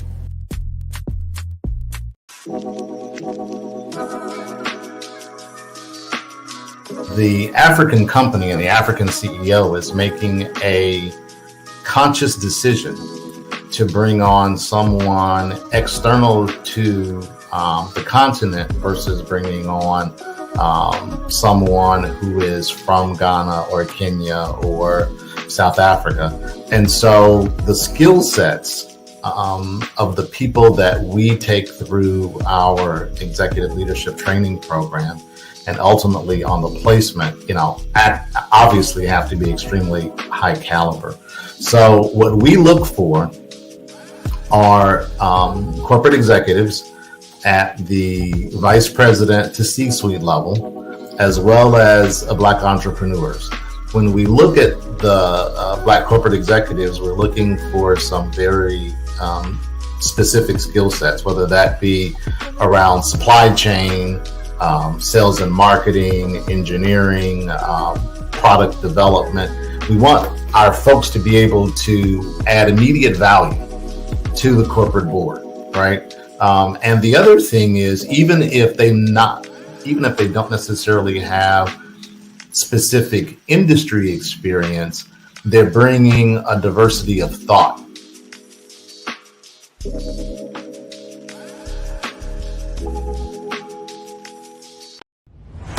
Social media is evolving. It's more vibrant, more colorful, more energetic, and so are you. It's not just photos anymore. It's video, it's audio, it's subscriptions. And now there's Fanbase, a new monetized social network. Fanbase delivers the complete native app experience with full content monetization for every user. No algorithms that shadow ban your engagement or growth, and no ads. Follow anyone for free and subscribe directly to your favorite creators for $4.99 a month. Plus, show some love by tipping on any post. Also, make a Fanbase page and monetize your content the same way.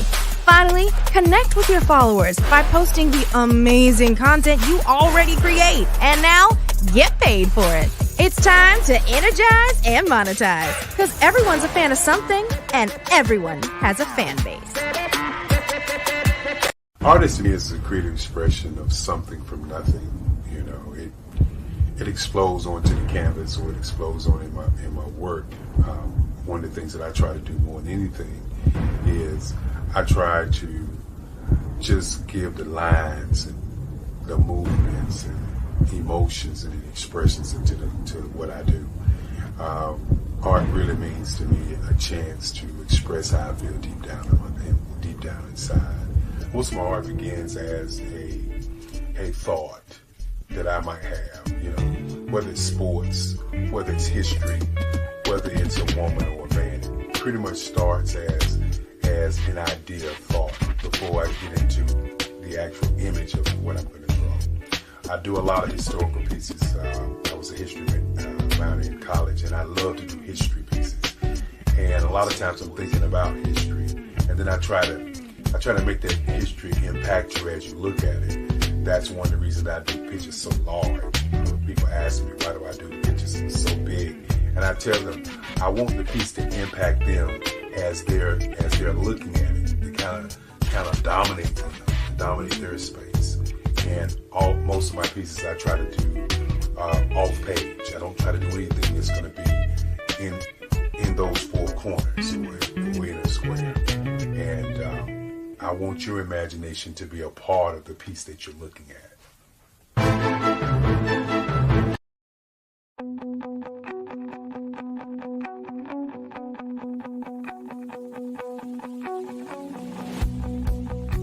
I am Black Business. From the moment I wake until the time I sleep. Yes, I am Black Business. I am Black Business. Tell me, are you Black Business? I am Black Business. Do you support Black businesses? Listen, I support Black business because I am Black Business. Black Business Expo, one of the largest business showcases in the history of Black business in the world. The world! Sign up today at www.blackbusinessexpousa.com or call 919-308-9090. I am Black Business.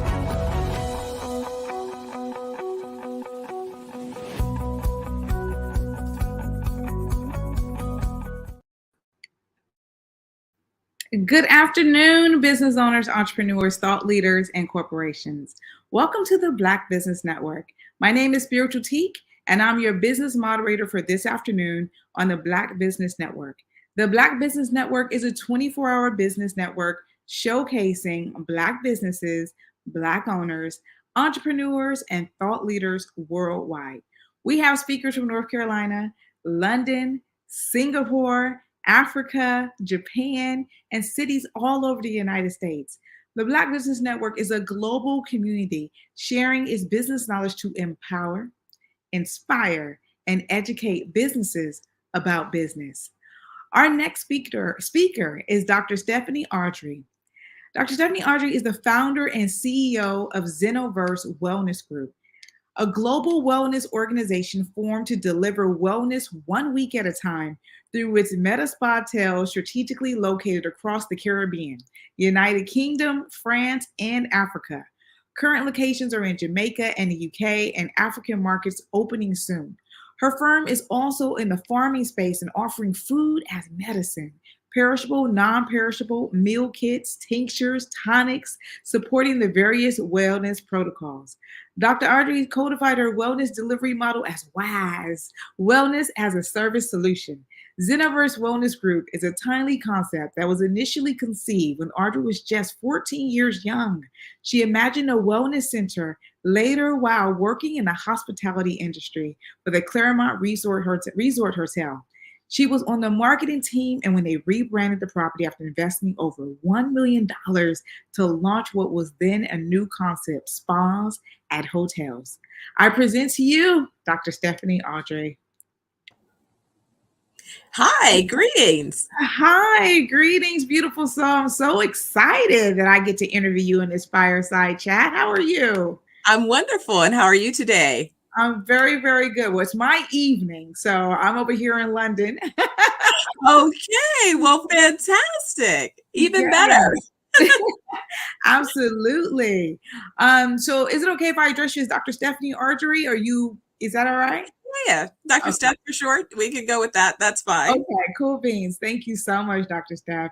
Well, it's loads of questions that I have for you, and I get super excited because I have a deep understanding of wellness, and I'm just excited to see what you've been doing all over the world. And so for the people that's watching right now and the people that will catch it in a replay, can you first just tell us a bit more about what is Zenoverse Wellness Group and what was the vision behind it? Absolutely. So Zenoverse was our decision to both make sure that we were meta ready ready to exist both in the physical and the digital world. So creating an organization that would not only be timely in its physical presence, but be able to translate that into virtual spaces and how we show up in all of those particular environments. So thinking forward always. But when I looked about at the idea of wellness, what I realized is I was really first introduced to this idea of wellness at 9. It was my mother who made this big declaration. We had just bought our home, and she decided that now that she was responsible for cooking, she was going to teach me how to cook differently than she experienced. And so she set a clear intention that she did not want me to have any lifestyle chronic illnesses. So she bought 2 books. My school was having a elementary book sale, and she bought a book called Back to Eden, and she bought a soul food cookbook. But that's really where, for me, the idea began. I love that. Intention is everything. You're speaking my language. Definitely, definitely. So right back from when you were young, having that instilled inside of you has been sort of the foundation to this. So that inspiration then led you to get to Medi Spa Hotels, TM, and expand your wellness across multiple countries. Can you tell us a bit more about that global expansion? Absolutely. So it began, I knew I wanted to be an international business tycoon. Again, around 9, 10, I used to play business as an only child. So you know how you can be a little bit needing to occupy your time. And so at that time, my business consisted of, my dolls were my customers. I knew Tinky but by touch before I knew what that meant. I had every form that I could find from my mom, from her Mary Kay business to real estate forms. And on one particular Saturday, we were out shopping, and I realized that my business needed credit cards. So it was my determination. I'd taken a credit card application, and so I was now going to make credit cards for my business. And I took these index cards, covered them with her photo album refills, pinpricked every letter and number so that I could, because I'm aging myself now. In those days, you could get an imprint, and that's how you completed a credit card transaction.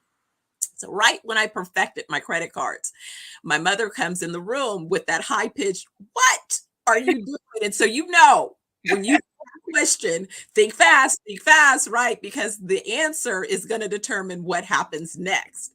So I paused for a second and I looked at my mom and I said, "Mommy, I know who I'm going to be." And so she kind of let out a nervous laugh and she looks at me and she's like, "Who?" I said, "I'm going to be an international business tycoon." So Wow. she just kind of released it. And then she said, "Tell me more." And I think that was the most brilliant thing because, believe it or not, I actually had a vision. I said, "Mommy, I see myself. I'm in the boardroom.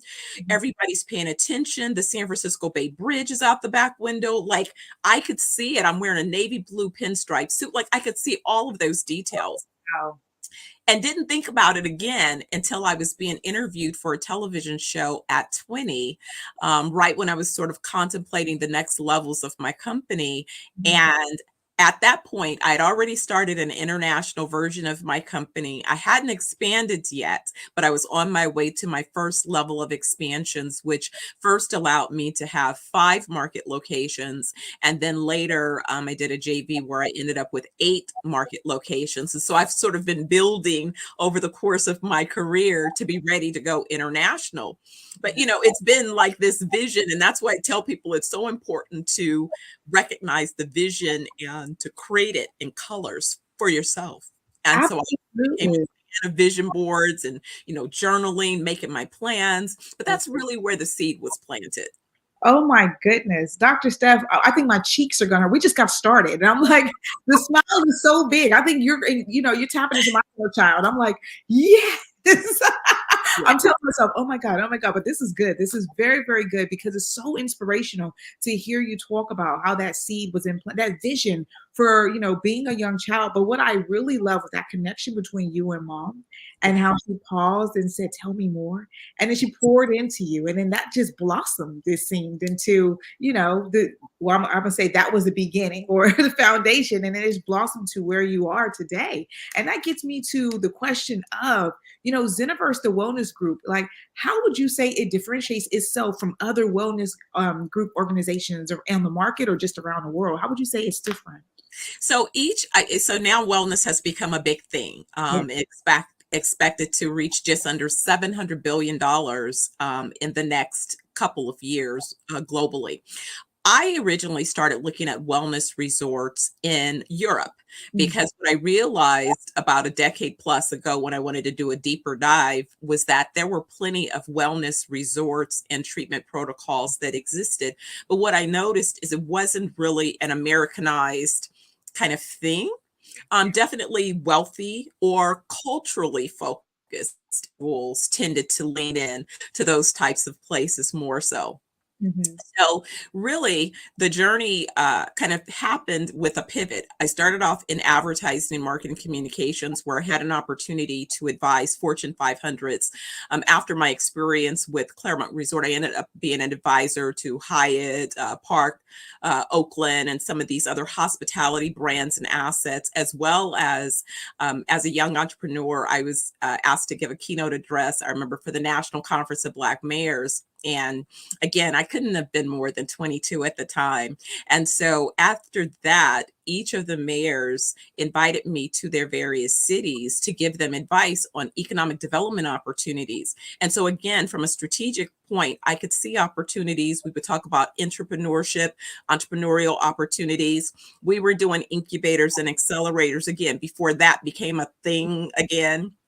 But it was at that time that I noticed is every time I gave a recommendation, somehow or another, the real estate developers would come in and make money. And I couldn't figure out how they got paid, but they were making money. I'm like, that was my idea. My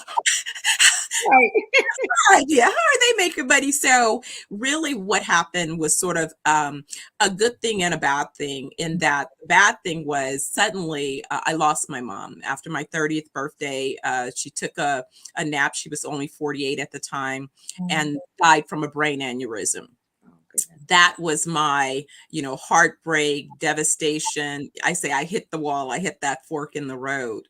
But what I decided was that I was going to bring the rest of her life to life. And I was going to go ahead and take the leap and leave advertising and start all over in real estate development. And that's what I did. And so now I spent the last, 2.5 decades of my career in real estate development. And thankfully, I began my career. I had the vision about mixed use and other types of uses. So I started the career there. What made me create the Medi Spa Tales as a concept was about 15 years ago. I was speaking to some hotel developers. In fact, the brother that developed the largest Marriott in DC, and we were looking at franchise opportunities. But me being a strategist, I already knew that I wasn't so interested in just somebody else's franchise, to be honest.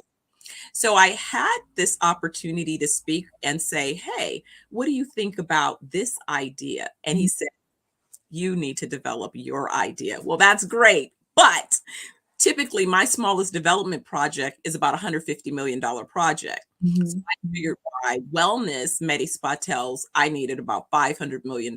So, when you're coming out from the beginning, people are looking at you like, we don't know anybody like you that's received a check that big. How are you going to do this? And all of those things. But that's really what said that, listen, I'm about branding. I'm about creating intellectual property and assets. And I'm about blending my real estate knowledge with my market knowledge, my business knowledge, and understanding global markets. So I have basically framed us as the Marriott for wellness, in a sense. So when you look at Marriott, Marriott owns several brands that are similar to my first 3 brands. The W is like my 420 wellness brands. The Four Seasons would compare to my Amani Haba brand, and my luxury, ultra luxury brand, Turquoise, is similar to the St. Regis or the Ritz Carlton. So I because again of understanding these markets and understanding the business opportunities, really looked for an opportunity to distinguish ourselves. And it's not just about our physical properties, because you can go to any spa, you can go to many hotels, they'll have a spa, they'll have a gym, and it's the same old humdrum boring. They feed you the bad rubber chicken, so you leave there and you're sicker than when you arrived. So basically, I said I was going to fix all of those things. Okay. Very deliberate. So we focus on mind, body, and soul healing. Yes. Yes. Yes, I love that. I love that. And I love the way that because anyone that you take us through the journey, because I really feel I'm very visual. So I felt the story along with you. And so it really is inspiring and empowering for anyone that is watching, because what you're doing, what you're saying is that how you're evidencing how things are transferable, your skills, and then how that can pour into whatever it is you want to expand your dream. And it sounds very much so solid that what sets you apart is, everyone needs healing whether they know or not, right? And so it sounds like you got that formula locked in. So we're talking about healing. What wellness protocols do your organization offer, and how do they contribute to the overall well-being? Because we're already tapped into that. Absolutely. And it's an excellent question. And so the first thing that we do is when you book your wellness retreat, and it's 7 days. So when Dr. Oliver, and since you said you're in London, you probably have heard of Dr. Aubrey Oliver, because he has a practice there as well and is on UK Galaxy Radio, broadcasting around the world on a regular basis. So when we combined our visions around what we wanted to do with treatment protocols, really looked at, I said, well, what's the minimum amount of time that we could have someone and really make a difference in their well-being? So we established that would be about, a 7-day, 6-night kind of program. And so in that, what we do is we conduct an assessment. And so this assessment is a simple, non-invasive assessment, but it's thorough. So when I first participated in my assessment, about a 40-something page document, but it gave me an overview of how each of my organs were doing. And more importantly, it provided me with insight on things that the doctor hadn't identified, like my brain was being poisoned by hair dye and excessive cortisol secretions, and that I really needed to do a complete detox, a detox that would detox not only my brain, but every organ in my body that potentially would be compromised, but that it was really important to zero in on gut health. Yes. And so once we establish, so we focus on, when we say mind, we're focusing on thought leadership around helping you heal from emotional trauma, because that cortisol, and even current statistics telling me that, for example, women around the world don't know it, but oftentimes are suffering from post-traumatic stress disorder. And then that coupled with the stressors of hormonal changes and hormonal imbalances. And so we see it as I travel and I see more and more women advancing in their careers and their lives. Sadly, they're carrying such heavy burdens and not realizing that if you're constantly sewing into everyone else, you're going to become depleted. Where do you go to get a refill? And it's not a 5-minute. Yes, you should take those 5-minute moments, but you really do need to do something a little bit more solid, more focused. I spent one weekend where I did a test where I did a weekend in silence. And it was such a healing gift. It's such a healing gift to hear. And that's really kind of where we go. So we say mind, body, and soul. And so when we're really doing that deep soul work, being able to quiet yourself so that you can hear your ancestral assignments clearly. And you can only do that when you take care of the first two. If you take care of your mind and you take care of your gut, that body part of your well-being, then it begins to create the space for you to then have the capacity to then address your soul assignments. And it helps to have a tribe of other like-minded individuals that you don't have to explain your why in terms of why this would be important. It's important for them as well. Then you can deal with, now my personal why is about X, and you have a whole crew of folks saying, yes, you can do it. Let's go forward. Let's do it. That's what I've envisioned, and that's what's important about the protocol. I love it. I love it. Again, you're speaking my language. I understand everything that you are sharing, and the true authenticity of sharing that, especially when you gave the example about women, and the changes and the hormonal changes in the body and how that impact, and just trauma in general. People not having a deeper understanding of trauma on all levels, whether it's acute or chronic. So I'm enjoying how you guys are supporting people. And I just wanted to ask a sort of follow-up question before I move on, because I have so many questions. I'm so excited. But when you talked about having, the detox and having a scan, right? So I'm just curious, because I know a little bit when it comes to that, right? And so is that like, I've heard of bioscans. Is that the sort of technology where it's reading the electromagnetic energy of the body? Yeah. Okay. Yes. So you're getting that insight again in a non-invasive form, because people are like, oh, do we have to give blood? I'm like, no, you don't have to give blood. We don't have to take on any invasive type protocols to establish your baseline. And oftentimes, again, we encourage people before, even when they book their trip, we'll do a virtual assessment with the wellness team just to discuss, do you have any particular elements that you might be concerned about? Again, you can be healthy. You don't have to have an ailment that you're concerned about to book your wellness. It might just be that you want to come and get away and see what we're all about. Our tagline is escape, evolve, elevate. So you just may need to escape. You want to evolve and you want to elevate. We got you. I love that. And it's like driving a car. A car requires a tune-up. Your body requires a tune-up. So escape, evolve, and elevate. I absolutely love that. So that gets me, I enjoyed saying WAS, so can you explain that concept of wellness as a service solution? Yes, that's a little techie in me, right? Because I'm like, they're selling SaaS and all this other stuff. So I said, well, let me speak to my tech folks in a way that they can understand. This is really a WAS.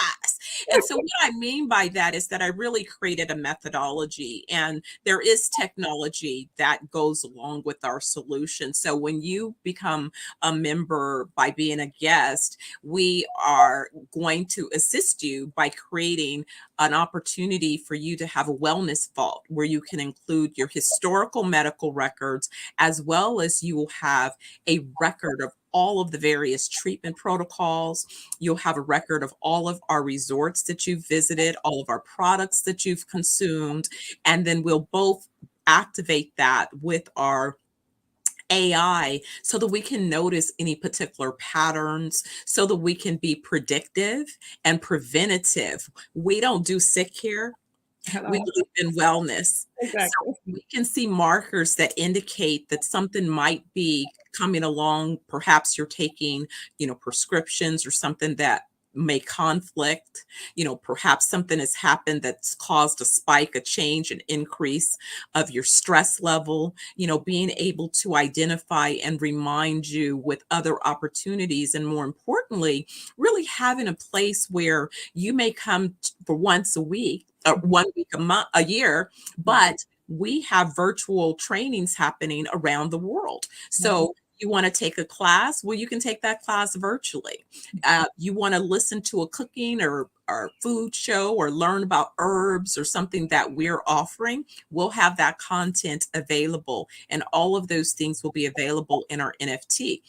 So again, the little techie in me said it's about having a methodology, and it's about being able to ensure that that particular methodology is both something that you can adopt, something that you can track, and then something that you can maintain and keep track of your progress. Again, because we believe that full life is 120 years and beyond. So we want you to be able to track, how you're going on that journey, and be able to prove that not only if you set that intention, that it's doable, it's feasible, but you have a team of folks that are rooting you on.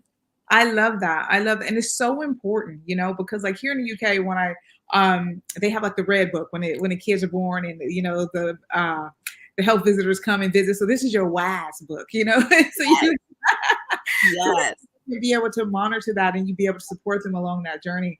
I think this is beautiful. And it gets me into, so we talked about the mind and we talked about the body and the differences, but also with the body. So what is your take on food, and what do you think the role that food plays in the wellness protocols and people's wellness journey, and how does your farming initiative support these efforts? Absolutely. Now, this is something that's become very critical and very concerning. Sadly, again, I'm in the U.S. and the U.S. market really allows all types of ingredients from a consumer standpoint to be added into the foods and the products and the supplements and the pharmaceuticals and all of those things that people are consuming. Unfortunately, those things that you're consuming, if the ingredients are bad, it's kind of like when we talk about computers building, I used to say building a database. If you put junk in, you're going to get junk out.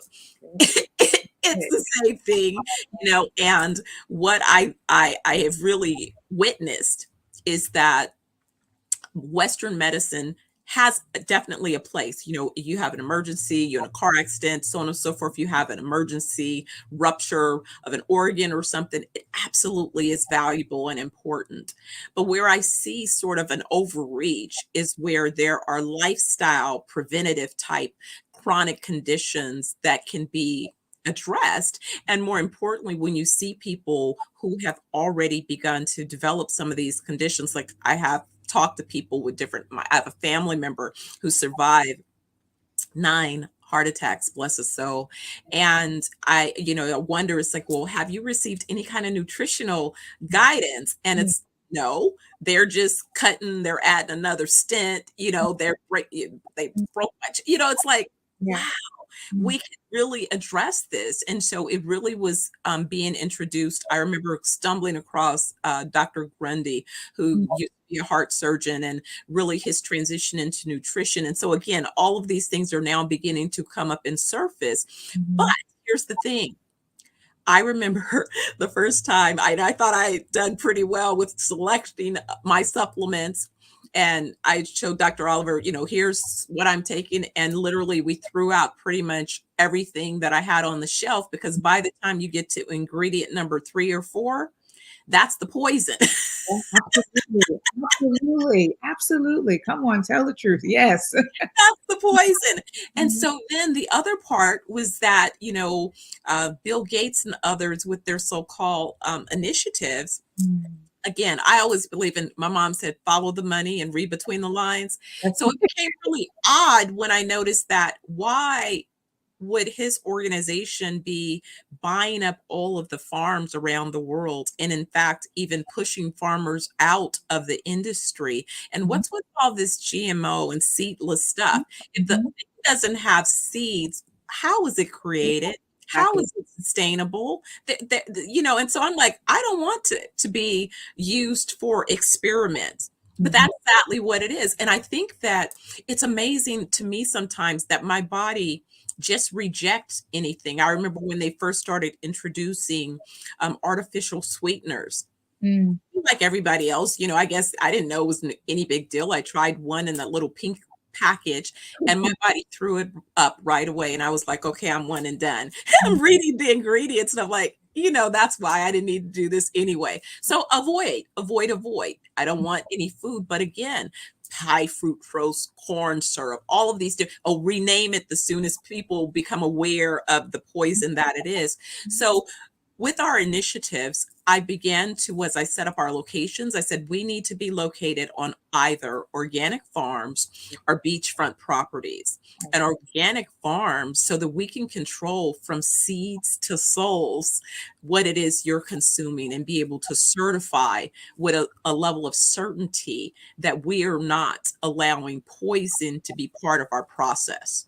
And so that's really why. And so with that, I began to look and say, well, if I'm going to create this opportunity, we need to have global access to these types of fruits and vegetables and foods. And so I created this initiative, Organic Farmers Global, which will be launching a release this week, because we have identified ways to help to mechanize farmers that don't have access to equipment. My mission is to train and develop 10 million farmers over the next decade around the world, and to move them from just being at the earliest stage of the business cycle where they're just providing the raw ingredients that then become more valuable further upstream. I'm literally aiming to help them create generational wealth and sustainable businesses and family organizations. So bringing in the background where I've trained thousands and thousands of entrepreneurs over the years on business structures and systems and processes. I'm a Lean Six Sigma Black Belt, so that means I can walk into any organization and improve its processes. So not only do I personally have tools and skills and techniques, I put together a team of A players that have deep domain knowledge across the sectors that are important, but more importantly, about how we deliver our solutions, organizations, businesses. And I felt from the beginning, as someone interviewed me when I was 18 with the business, and they said, well, what are you going to do as your causes and initiatives? And I said, I was going to do things to help kids and to seniors. And I was to make sure that I always had a social impact initiative. And so even when I took time to spend time in the corporate world where I was an executive, developing again my expertise as a real estate developer, so that I qualified when it came to this point, I spent all of that time training and developing entrepreneurs. So I always had, on a parallel path, a give back initiative. So I'm not just talking about it, as the young people say, I got the receipts. You got exactly. You got plenty of receipts, and I'm looking at the time. I'm like, oh my god, we could be on here for hours. But I have two relevant questions for everyone. Pause that for a second and just hone in and recap what you were saying about food, because it was so potent and so powerful. Because you're talking about wellness, and what you're saying is getting. Well, I think you said seed. I heard soul. You might have said okay. So the souls. The souls. And to me that resonates so well. And for everyone out there watching and catching the replay, what you are saying at a very baseline is that's your route to health, is how you feed the body. And I've heard you say about the ingredients. You get to ingredient number 3 and it's not for you. And that authenticity, that truth, even your own journey, I think is inspirational, sharing that as well, because, people get into routine about what life is, right? Or into a trend. In actuality, when you have preventable things, as you were saying, it's when you see people are passing away because of preventable diseases. This is why even your initiative is even more important. Just my observations from that. But thank you for that, for sure. So that brings me into, though, just for someone that's been on your journey with so much knowledge, so many connections in terms of how you've been bridging the gap from your marketing to the real estate, etc. For anyone on a wellness journey or on a business journey, I mean, what would you say were some of your challenges and sort of that they should look out for to help you excel, feel forward? It's some of the same things that tend to come up. I've found myself being the first in many organizations. So when I was the first Black person in an executive position in every organization that I've ever entered, it seems, sadly. And that place of coming in with a certain level of excellence, just that, because that's who I was, early on, before I had all of the so-called advanced credentials. I was excellent at 18 when I won my first contract with the California State Library Association right out of high school. So I've been excellent for a long time. I had people evaluating me early going, well, you don't have this degree, you don't have that degree, but I'm advising you. How about that? But if you need me to get it, no problem, I'll get it. So it was that. People would always try to find what they feel is missing and create that as the reason, rather than focus on the solution and the outcome. So early on, I started documenting my journey by keeping a spreadsheet of the financial value that I made. So my stage name is Dr. Money. Not only because I have a DBA with an emphasis on venture capital, which is money, Dr. Money, but because I looked at every organization that I touched and the money that I save for every organization. And like you said, I kept a track record of those things because that's what kept me in those doors once I entered those environments, and had to deal with all of the other politics and all of those other things. And so now, as I'm out on the world raising capital, people are sort of gloss over when I said, well, my seed raise is $100 million. And they're kind of looking at me like you have the audacity. I'm like, listen, $150 million, $100 million is smaller than what it would take for me to build one project. And I'm buying 8. Right. Clearly, there's a genius in what it is that I'm talking about. And if you look at this value of this portfolio and the IP, the way that I put it together, that 100 million is a multi-billion-dollar organization, global organization. Mm-hmm. Mm-hmm. Not guessing, valuation there to support it. So, again, but they're like, well, we're not used to anybody that looks like you talking about this. I said, but I have not just, as they say, the credentials, I have the experience. The experience. Absolutely, Dr. Steph. Oh my God, we don't have enough time, but hold on.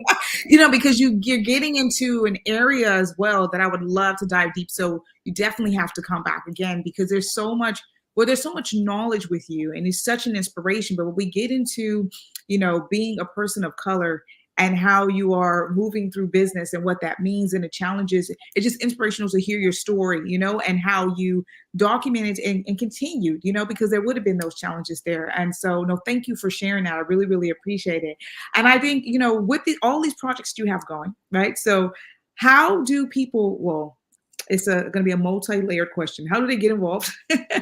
How do they find you? How would they get on the retreats? What's the best way to get it, even if they want to be trained or want to go into farm? You have so many different avenues for people to contact. What would be the quickest way to start? So I would send them to 420. It's www.420wellnessjamaica.com.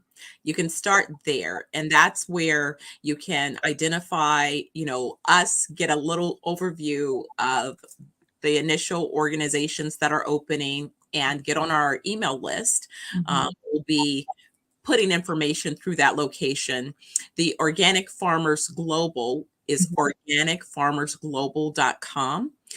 So between those two locations, if you're interested, if you're a farmer and you're looking to find resources and how you can have assistance with growing your production, if you have equipment that you'd like to learn about monetizing, that would be the location to find your way as part of that particular initiative. So 420 Wellness Jamaica, I want you to book your wellness week. And then if it is that you're interested in the global farming, Organic Farmers Global. That is absolutely amazing. And do you do any form of coaching yourself? Do you coach businesses or individuals, entrepreneurs?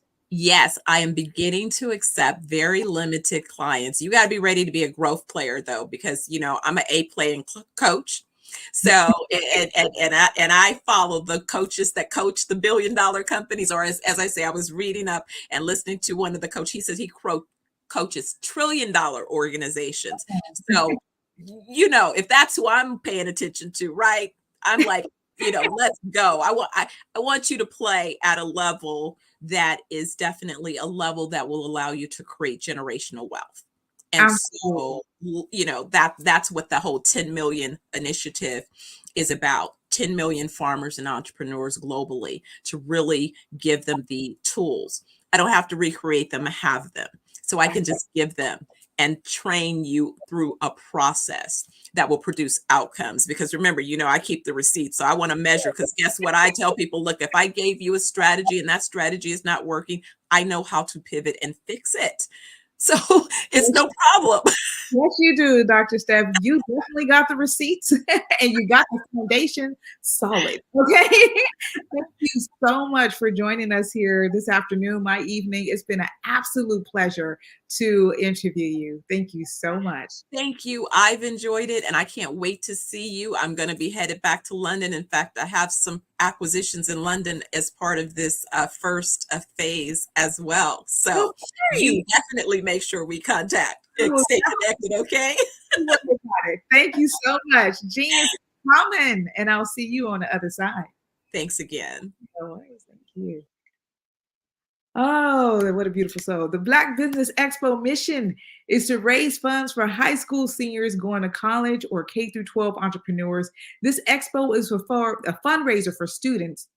You may go to the Black Business Expo USA.com to donate to the scholarship fund or use the Cash App somewhere on this screen. Our goal is to give laptops and up to $5,000 to 10 students, and students can register online at www.blackbusinessexpousa.com. Remember, every dollar counts, so we want to remind you to donate to the scholarship fund. And let's thank our Black Business Expo USA sponsors, the NC100, Moody Capital Partners, Suede Soul, Lotus Ritchie Coaching and Training, Carolina, Virginia Minority Supplier Development Council, Step Management, The Hello LLC, Barbara H. Smith LLC, Margie McLean Foundation Incorporated, Genius is Common, Earth Essentials, 5-Star BDM Media, Malaine Shaney Global, Executive Women's Success Institute, The Quality Coaching Company, Superwoman Business Services, Creative Force Studios, Lee Entertainment, Artistic App Design, and the Black Business Expo USA. Genius is coming, and I'll see you on the other side.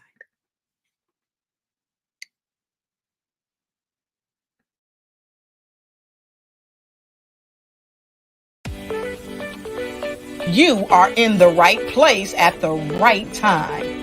The Black Business Network opens again for its Black Business Olympics, a 24/7 broadcast on business, strategies, global branding, social media marketing, finance, advertisement, and much, much more. Featuring the top, most powerful entrepreneurs and speakers and thought leaders from all around the world as they gather together for this phenomenal event.